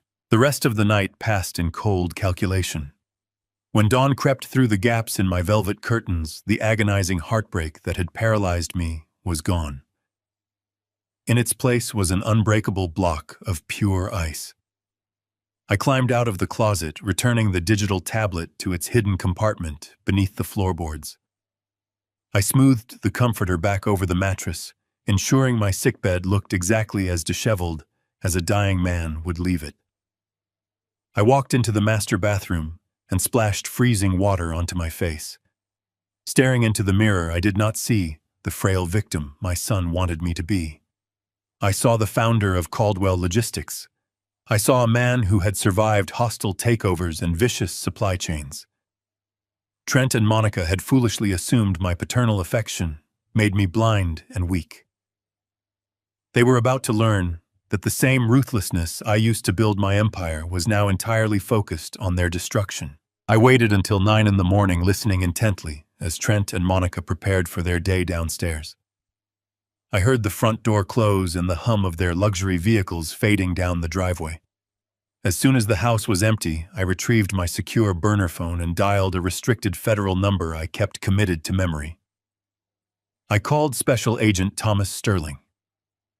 15 years ago, when an international smuggling ring attempted to infiltrate my eastern seaboard shipping routes, Thomas was the lead investigator assigned to the case. We had worked closely together to dismantle the entire criminal operation. I respected his sharp intellect, his uncompromising moral compass, and his absolute discretion. When he answered the phone, his voice was crisp and professional. I bypassed the standard pleasantries.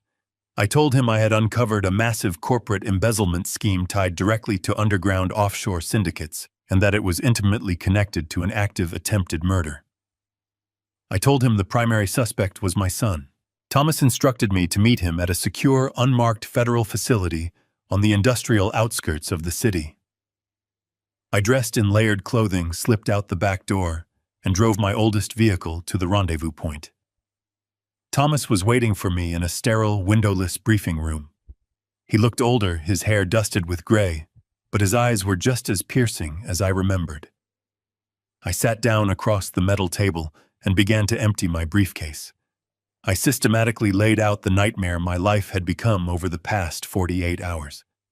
First, I handed him the encrypted flash drive containing the raw Caldwell Logistics server logs, detailing the $15 million Trent had stolen and incinerated on unregulated cryptocurrency exchanges and illicit gambling platforms. Next, I placed the forensic toxicology report on the table outlining the weaponized thallium delivery system disguised as a biometric watchpad. Finally, I handed him a secondary drive containing the hidden camera footage of Trent and Monica, calculating the exact timeline of my chemical execution and their subsequent corporate insurance payout. Thomas sat in stunned silence as he reviewed the mountain of evidence. He read the toxicology report twice, his jaw tightening with disgust. He plugged the flash drives into a secure offline terminal and watched the living room footage.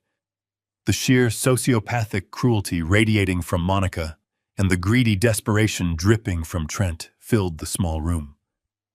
When the video ended, Thomas slowly removed his reading glasses and rubbed the bridge of his nose. He looked at me with a mixture of professional shock and deep personal sympathy. "Harrison," he said, his voice quiet. "We have more than enough probable cause here to authorize a heavily armed tactical raid on your residence and the corporate headquarters this afternoon. We can have your son and your daughter-in-law in federal custody before the sun goes down. They will face decades behind bars for grand larceny, wire fraud, conspiracy, and attempted murder. We can easily end this terrible, exhausting nightmare for you right now and legally ensure they rot in a concrete cell for the rest of their miserable, empty lives. I stared into the federal agent's eyes, my expression unreadable. No, I replied, my voice steady and cold. I do not want an immediate quiet arrest behind closed doors. I do not want them spirited away in the middle of the night. If we arrest them today, Trent will spin the narrative. He will play the victim. He will hire expensive lawyers and try to claim the mob forced his hand. He will try to preserve his unearned dignity. I leaned forward, resting my hands flat against the cold metal table. I want them to fall from the highest possible pedestal. I want them to feel the intoxicating rush of total victory. I want them to firmly believe they have completely outsmarted me, secured the massive insurance payout, and successfully stolen my entire empire. I want them to stand proudly in the blinding spotlight of their supposed triumph right before I rip the entire world out from beneath their feet.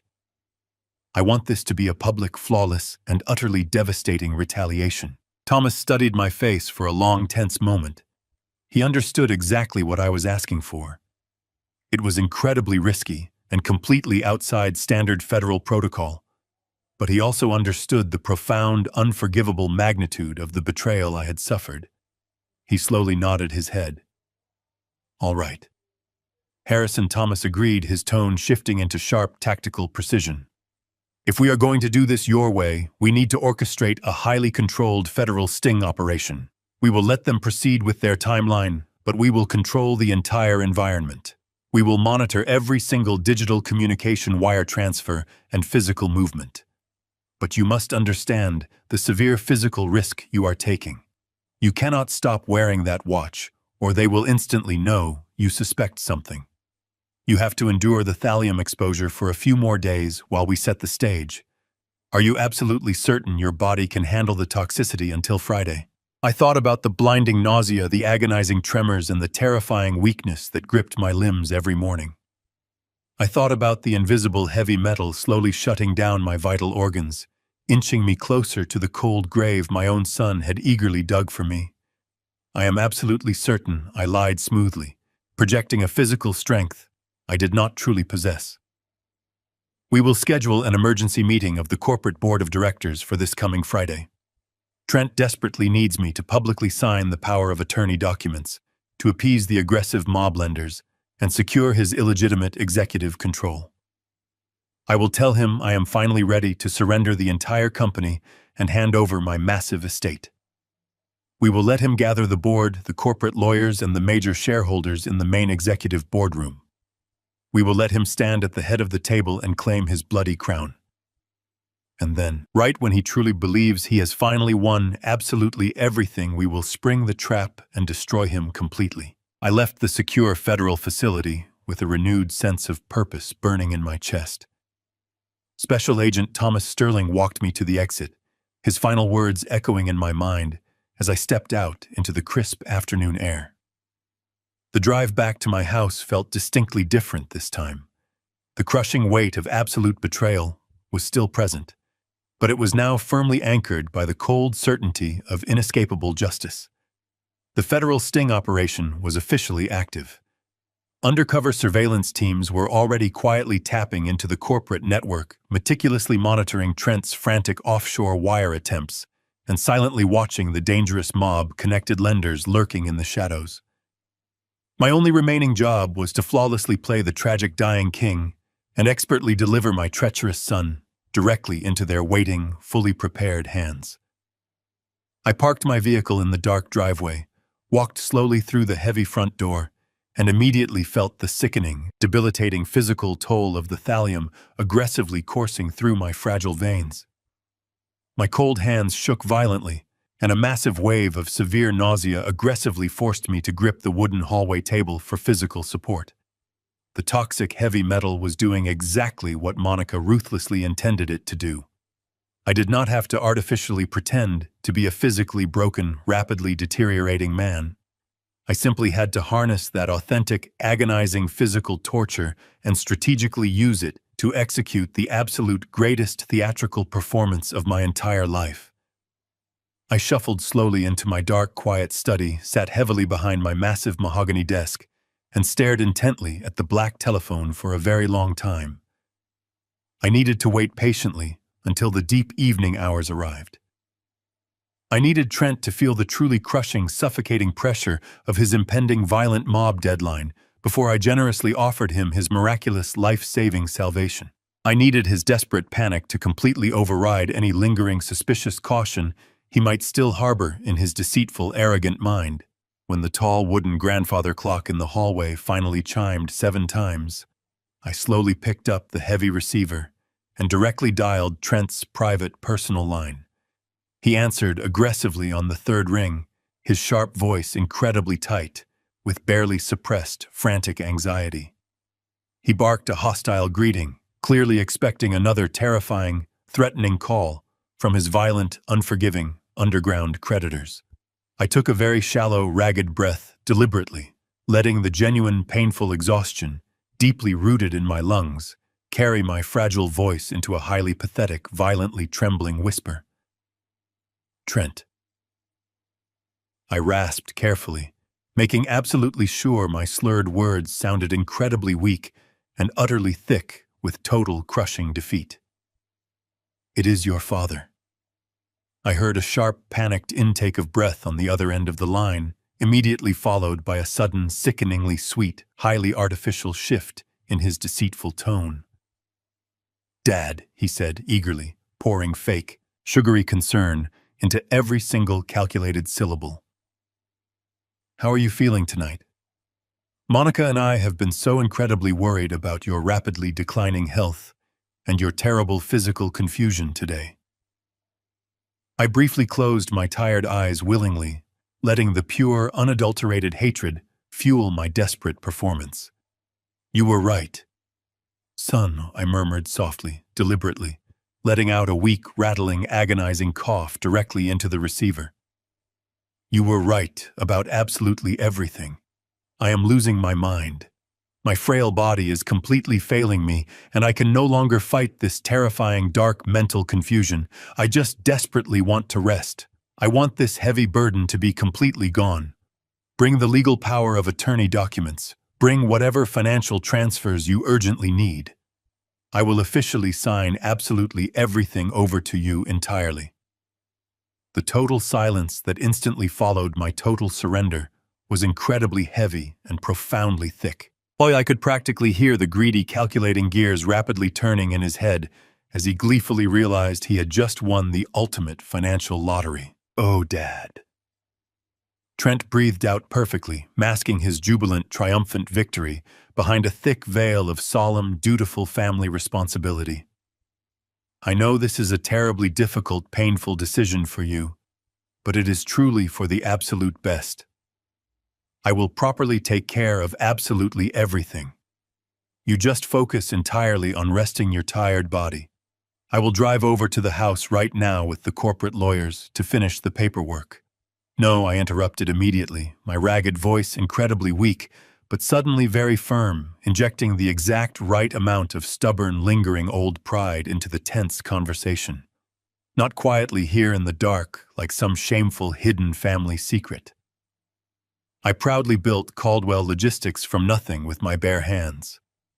I poured 40 long years of my blood, my sweat, and my tears into that massive corporate empire.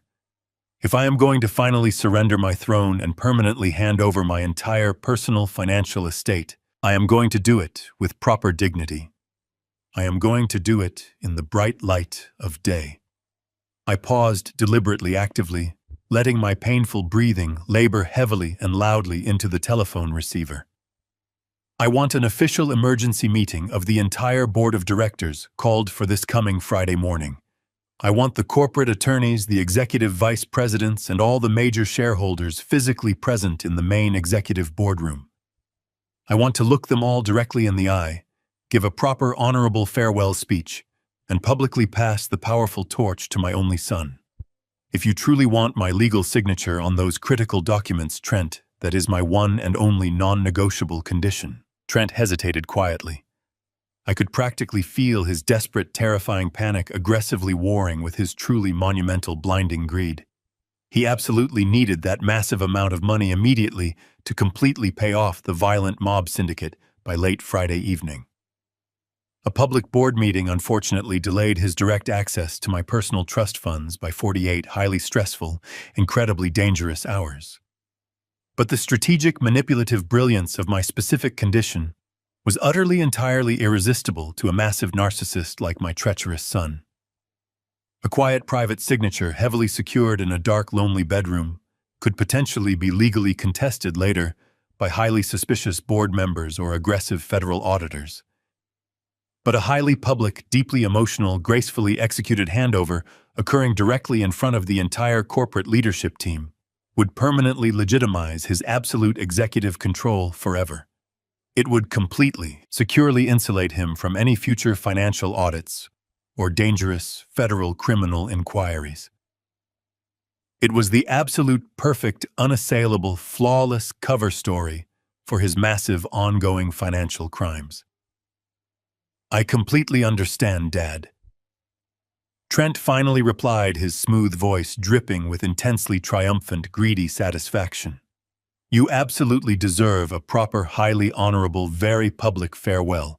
I will contact the senior board members immediately and arrange absolutely everything for Friday morning at exactly 9 o'clock sharp. I will personally have the corporate legal team prepare the final power of attorney files and the complete estate transfer binders. You will not have to worry about a single thing ever again." I thanked him weakly, whispering my love before disconnecting the line. The pathetic facade vanished instantly. I sat perfectly straight in my chair, cold ice freezing over my heart. The massive trap was flawlessly set. Now I just had to simply survive until Friday morning finally arrived. The next 48 hours were an agonizing exercise in endurance. I forced myself to continue wearing the lethally laced timepiece, allowing the heavy metal toxins to steadily seep into my bloodstream to maintain the flawless illusion of my impending death. My joints ached with a deep fire, and my vision occasionally blurred into a sickening haze, but my mind remained incredibly sharp, fueled by the cold promise of absolute justice. I meticulously coordinated every unseen detail with Special Agent Thomas Sterling, ensuring his undercover federal teams were perfectly positioned throughout the city. When Friday morning finally broke, painting the sky in pale shades of gray, I felt a profound sense of peace. The agonizing wait was over. The final act of this treacherous play was officially beginning. I dressed in a tailored, dark charcoal suit that hung loosely on my deteriorating frame, intentionally amplifying my frail appearance. I called a private medical transport service to drive me to the corporate headquarters, demanding a wheelchair for the transition. I wanted my entrance to be a masterclass in vulnerability. The glass and steel facade of the Caldwell Logistics building loomed against the skyline, a monument to 40 years of my relentless sacrifice. As attendants wheeled me through the polished marble lobby, a heavy silence fell over the busy floor. Dozens of loyal employees stopped and openly stared. I saw genuine tears in the eyes of my senior staff. I saw pity, profound sadness, and quiet mourning. I kept my head bowed slightly, my hands resting weakly in my lap, playing the part of the defeated, dying founder perfectly to the end. The elevator ride to the top executive floor felt like a slow ascension to a waiting guillotine, but beneath my trembling exterior, my blood was humming with calculated anticipation. The frosted glass doors of the executive boardroom slid open, revealing the heart of my empire. The room was expansive, anchored by a massive custom-built mahogany table I had personally commissioned 3 decades ago. Floor-to-ceiling windows offered a panoramic view of the city, below a stark contrast to the grim atmosphere suffocating the interior space. The entire board of directors was already seated around the polished wood. Some looked at me with genuine sorrow, while others, the newer executives Trent had brought in, completely failed to mask their calculating indifference. They saw me as nothing more than a fading relic, a stubborn obstacle finally being cleared from their progressive path. I allowed the attendant to wheel me directly to the head of the table, the seat of authority I was about to surrender forever. Trent was standing at the far end of the room, incapable of hiding his intense nervous energy. He was bouncing on the heels of his Italian leather shoes. He wore a sharp navy suit, desperately projecting the image of a confident corporate leader. But I could easily see the dark shadows lingering under his eyes, the physical toll of his massive offshore gambling debts, and the terrifying mob deadlines scheduled to crash down on him by sunset. He was a drowning rat, masquerading as a victorious king.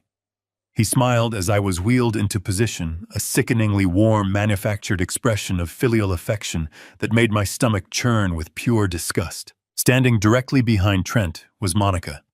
She was absolutely breathtaking and entirely terrifying.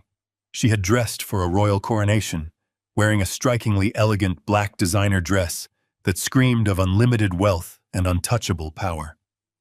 A thick necklace of flawless diamonds rested against her collarbone, undoubtedly purchased with the corporate funds her husband had embezzled.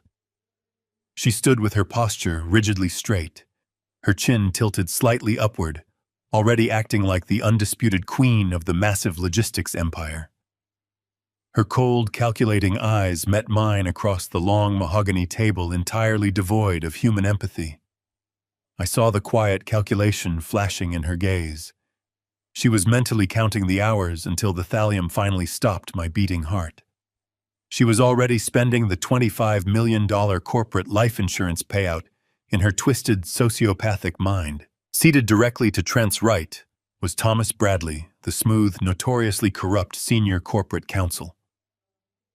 Bradley was a slick, highly unethical legal shark who had quietly facilitated many of Trent's questionable corporate maneuvers over the past 18 months. He possessed the incredibly rare, highly dangerous ability to make highly illicit financial transactions look perfectly acceptable on official corporate paper.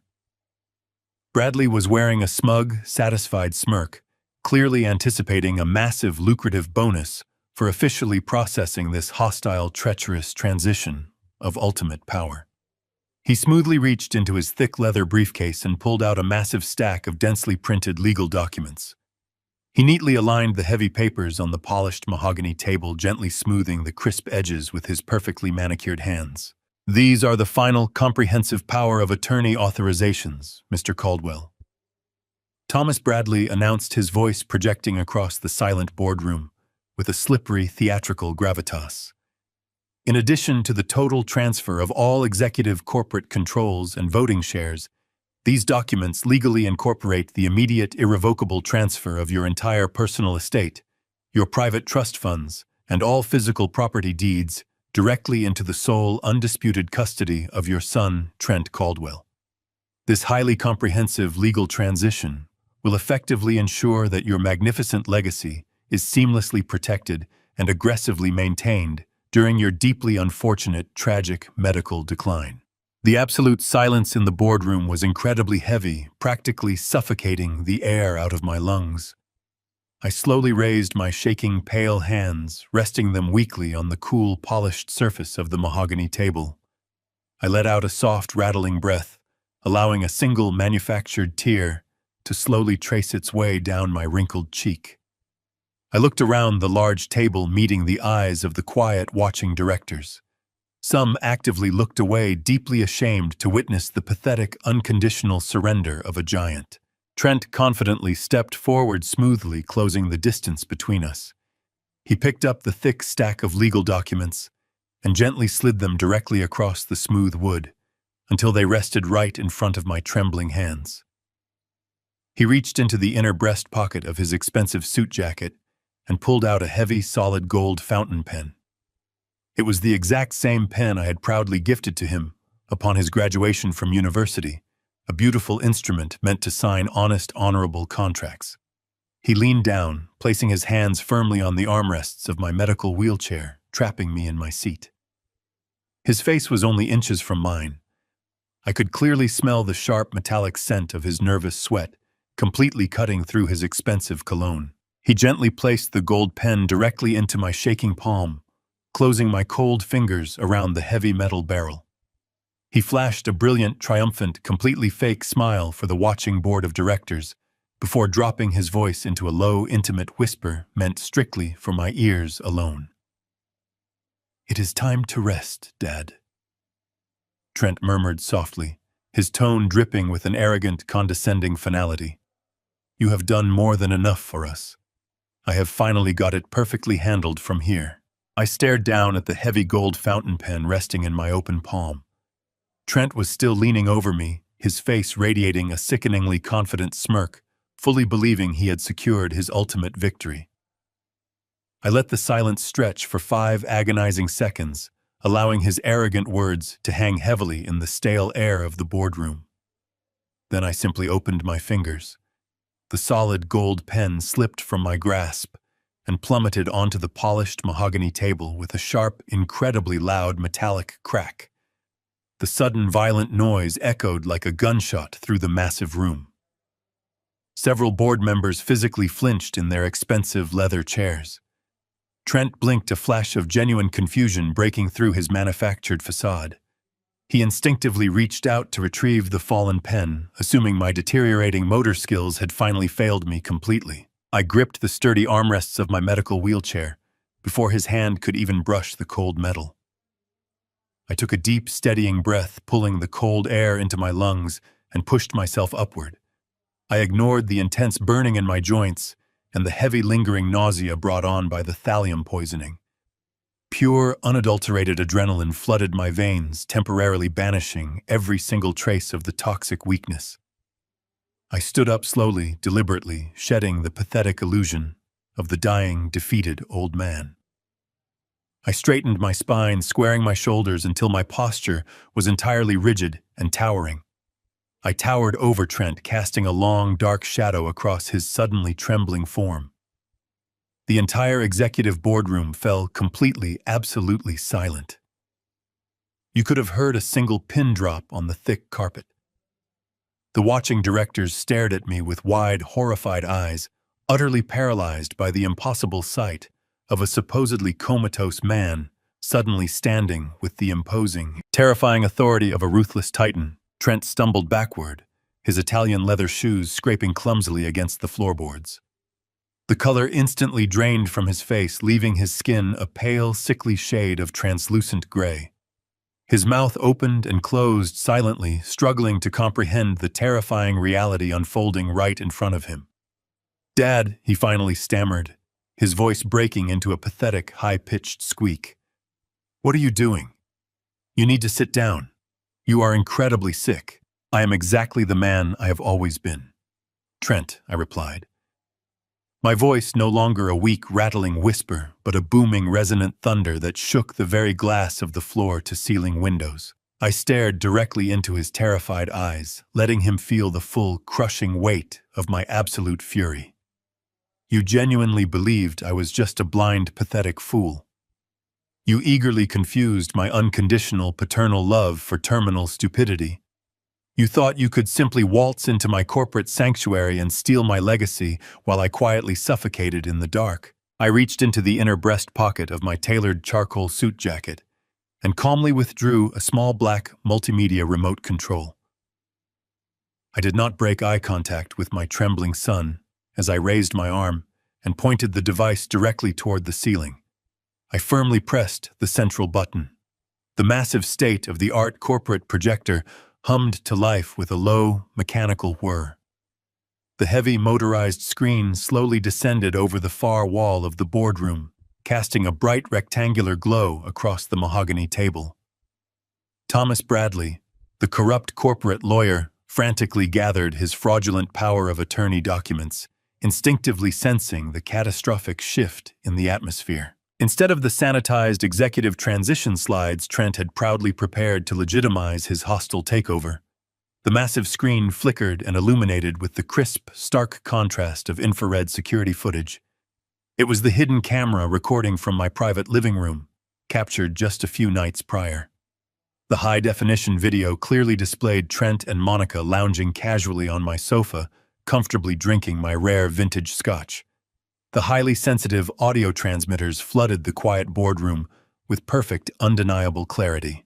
The collected board of directors watched in absolute paralyzed horror as the digital ghost of my son began his frantic, pathetic confession. Trent's desperate, whining voice echoed off the walls, clearly detailing how he had selfishly blown exactly $15 million of critical corporate operational funds on disastrous underground cryptocurrency bets. The executives gasped audibly as the recording revealed the massive illegal gambling debts Trent had subsequently acquired, and the terrifying mob-connected lenders who were actively threatening to violently seize the logistics company assets by Friday evening. The pristine, highly sanitized corporate illusion Trent had desperately tried to maintain was instantaneously, completely incinerated, but the absolute worst was yet to come. The video continued playing, delivering the most brutal, unforgivable twist of the entire treacherous plot. Monica leaned forward on the massive screen, her voice cold and completely devoid of human empathy. The audio broadcasted her chilling complaint about my surprising physical resilience. She explicitly ordered Trent to aggressively increase the lethal dosage on the transdermal watchpad. She coldly described the heavy metal thallium, boasting about how the highly toxic poison would rapidly collapse my nervous system and easily mimic natural organ failure without raising any medical suspicions. The reaction in the boardroom was instantaneous and entirely visceral. Several senior directors physically recoiled, covering their mouths in pure shock and revulsion. One of the executive vice presidents muttered a quiet prayer under his breath. They were not just watching an arrogant executive violently mismanage corporate funds. They were actively bearing witness to a calculated, cold-blooded, and entirely premeditated murder plot, discussed with the casual indifference of planning a weekend vacation. The recording reached its devastating climax. Trent's digital voice filled the room, eagerly outlining his final treacherous endgame. Once he signs the power of attorney, we toss him in a nursing home and let the thallium finish the job, the recorded Trent explained greedily. As soon as his heart stops, the $25 million key man corporate life insurance policy pays out to me. We clear the debts, liquidate what is left, and disappear to Europe. The ultimate sickening betrayal was finally laid bare for the entire world to see. My life, my decades of relentless sacrifice was literally worth nothing more than a $25 million payout to my only child. I clicked the black remote control a second time. The infrared video vanished instantly, replaced by the highly detailed multi-page forensic toxicology report from the private laboratory. The massive screen brightly displayed the lethal levels of heavy metal detected in the watch casing, complete with the official chemical breakdown of the weaponized hydrogel and the certified signature of the lead toxicologist.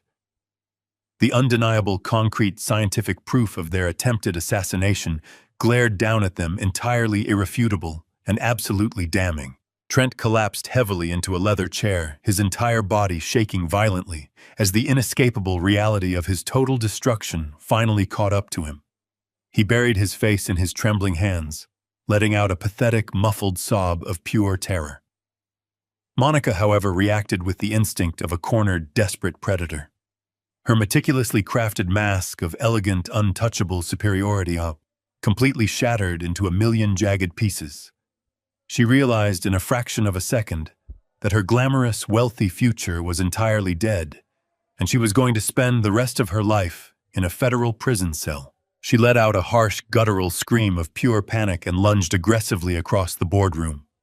Her expensive designer heels slipped on the polished floor as she frantically scrambled toward the multimedia console, desperately trying to reach the thick, black power cord to manually disconnect the projector from the wall.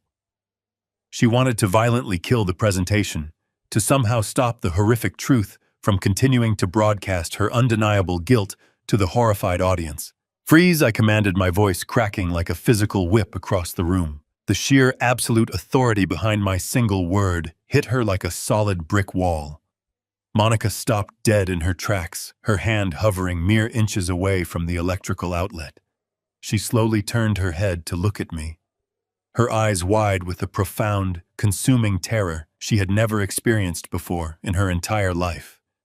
She was completely frozen, trapped under the burning weight of my unforgiving glare. The trap had flawlessly, permanently slammed shut. "You are right, Trent." My absolute steady voice boomed across the vast expanse of the large boardroom, loudly echoing with 40 long years of unquestioned corporate authority. "I am finally resting today, but you are going to prison." The heavy frosted glass doors of the executive boardroom did not simply open. They violently burst apart. A highly coordinated flood of armed tactical agents representing both the Federal Bureau of Investigation and the Chicago Police Department surged into the room.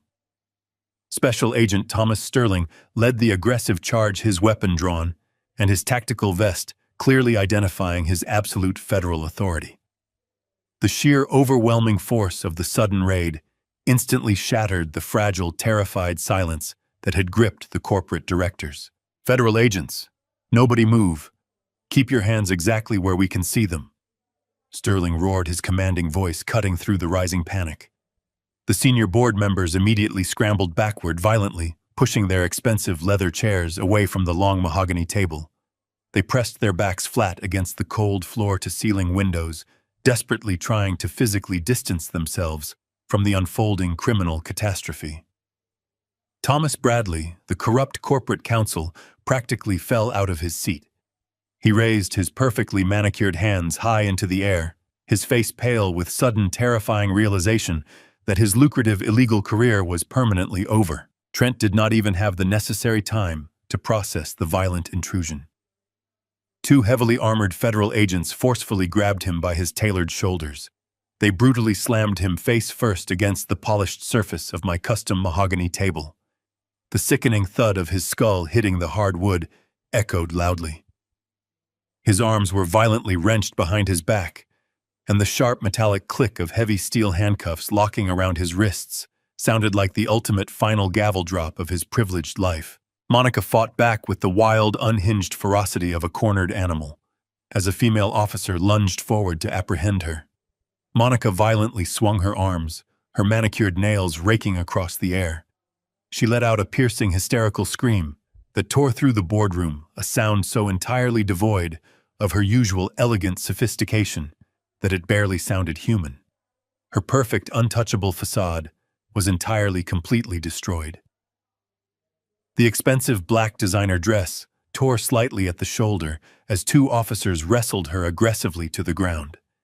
They forced her face against the plush corporate carpet, securely fastening her hands behind her back. "Get your filthy hands off of me!" Monica shrieked, thrashing her head wildly from side to side.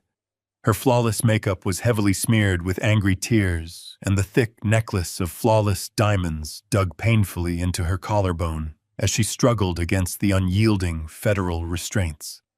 "I am Monica Caldwell. You have absolutely no legal right to touch me. I demand to call my private lawyers immediately. This is a massive, unforgivable mistake.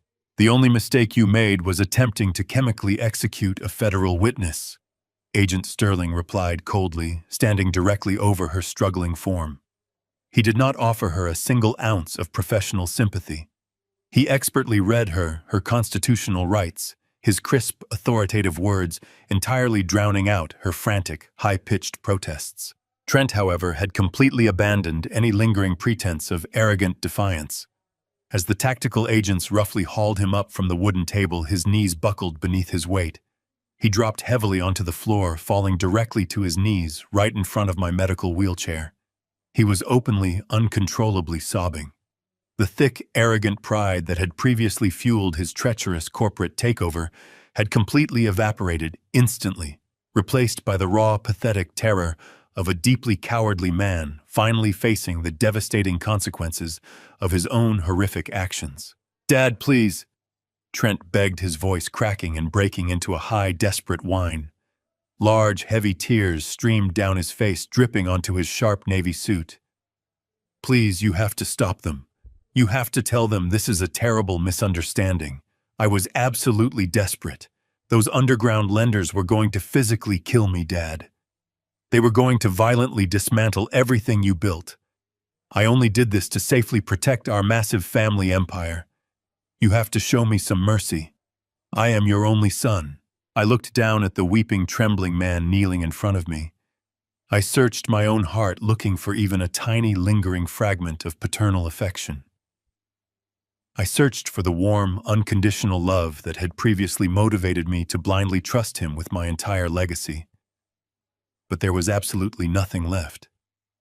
The thallium poisoning had physically ravaged my body, but his profound sociopathic betrayal had permanently, completely severed my soul from his.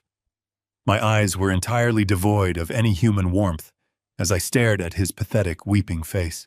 "You did not aggressively protect our family empire, Trent," I stated, my voice echoing with a cold, terrifying emptiness. "You selfishly tried to burn it to the ground, to comfortably finance your own arrogant, greedy failures. You actively plotted to violently steal my life, completely secure in the arrogant assumption that your bloodline granted you total immunity from basic human morality." I slowly reached across my body with my trembling right hand. I carefully unclasped the heavy, expensive luxury watch strapped securely to my left wrist. The thick leather band slid through my fingers.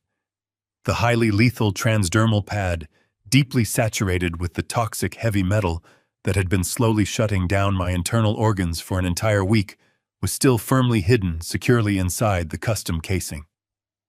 I held the metallic timepiece in the air for a brief, tense moment, letting the terrified board of directors clearly see the exact weapon my son had eagerly deployed. I opened my hand and let the watch fall. It dropped directly onto the plush carpet, landing right between Trent's trembling knees with a dull, heavy thud. "I am officially returning my Father's Day gift," I told him, my tone as sharp and unforgiving as a winter storm. "I highly suggest you hold on to it. It will undoubtedly be the very last physical reminder you will ever possess of the incredibly generous father you so foolishly attempted to murder." Trent stared blankly at the toxic watch resting on the floor, his entire body shuddering with loud, violent gasps. He finally realized that his elegant words and his desperate, tearful pleas held absolutely no remaining power. He was completely, irrevocably dead to me. Special Agent Sterling stepped forward, firmly gripping Trent by the back of his suit collar. He hauled my weeping son to his feet forcefully, pushing him toward the shattered, frosted glass doors of the boardroom. The armed officers mirrored his strict, aggressive movements, firmly dragging a still, screaming, thrashing Monica right behind him. The corporate lawyers and terrified board members completely pressed themselves against the high walls, eagerly clearing a wide, unobstructed path for the sudden criminal exodus. As they were violently marched out of my physical sight forever, the crushing weight of the toxic poison finally felt significantly lighter. My vast corporate empire was completely safe, and my unforgiving justice was perfectly delivered right now. 6 months later, the chilling winds of Chicago felt refreshingly crisp against my face as I walked down the bustling downtown avenue. The heavy, suffocating fog that had once clouded my mind and ravaged my body was completely gone. The lethal thallium had been entirely purged from my system through rigorous medical treatments and relentless physical therapy. My strength had fully returned, and my vision was remarkably clear. Trent and Monica were no longer my terrifying burden. They were currently residing in a maximum security federal penitentiary, both serving mandatory sentences of 20 years for their brutal convictions of attempted murder and massive wire fraud. The highly publicized trial had been a brief, devastating spectacle, ending with their absolute ruin. I had legally, irrevocably disinherited Trent from my entire estate, ensuring he would never touch a single penny of the legacy he had so ruthlessly tried to steal. I successfully steered Caldwell Logistics back from the dangerous brink of financial ruin, stabilizing the corporate accounts and completely eliminating the underground mob debts he had cowardly incurred. The company was stronger than ever, but my personal perspective on life had fundamentally shifted. I stopped in front of a beautiful, highly upscale storefront, boasting gleaming glass windows and elegant gold lettering. I pushed open the heavy mahogany door, a warm, inviting bell chiming softly above my head. The rich scent of fine leather and freshly brewed espresso filled the immaculate room. Behind the pristine glass counters filled with magnificent, intricate timepieces stood Viktor Abramov. 6 months ago, Victor was just an incredibly observant jeweler working out of a tiny, cramped subway booth. He was the brilliant, meticulous man who had first noticed the microscopic tampering on my watch casing, ultimately saving my life. I smiled warmly as he looked up from his workbench. I had fully financed this magnificent new storefront for him as a profound, silent thank you for his incredible vigilance and unparalleled honesty. Victor wiped his hands on a clean cloth and stepped around the polished counter, returning my genuine smile with a firm, respectful handshake. We sat down together in 2 plush leather chairs near the large front window, sharing a hot cup of dark coffee while watching the busy city rush by outside. We did not need to explicitly discuss the terrifying darkness of the past or the brutal betrayal that had originally brought us together. We were simply 2 men quietly enjoying a peaceful morning, sharing a profound, unspoken understanding of the absolute true value of time. Every single ticking second was no longer a terrifying countdown to a tragic demise, but a precious, hard-earned victory. I took a slow, deep breath, savoring the rich taste of the coffee and the comforting warmth of the morning sun against my skin. I had successfully torn down my own empire to completely expose the treacherous wolves hiding inside my own home, and in doing so, I had finally reclaimed my own life. I looked at the beautiful watches displayed around us, listening to their steady, rhythmic heartbeats. They were no longer dangerous weapons of silent assassination, but beautiful testaments to survival resilience and the enduring strength of the human spirit. The painful scars of my son's horrific betrayal would likely never heal entirely, but they no longer defined my daily existence. I was alive, I was completely free, and my future was entirely my own to write. I smiled again, letting the quiet atmosphere wash over me. The vast logistics company was now operating flawlessly without the dark shadow of corruption. I had appointed a trustworthy executive board to handle the daily operations. My legacy was entirely secure.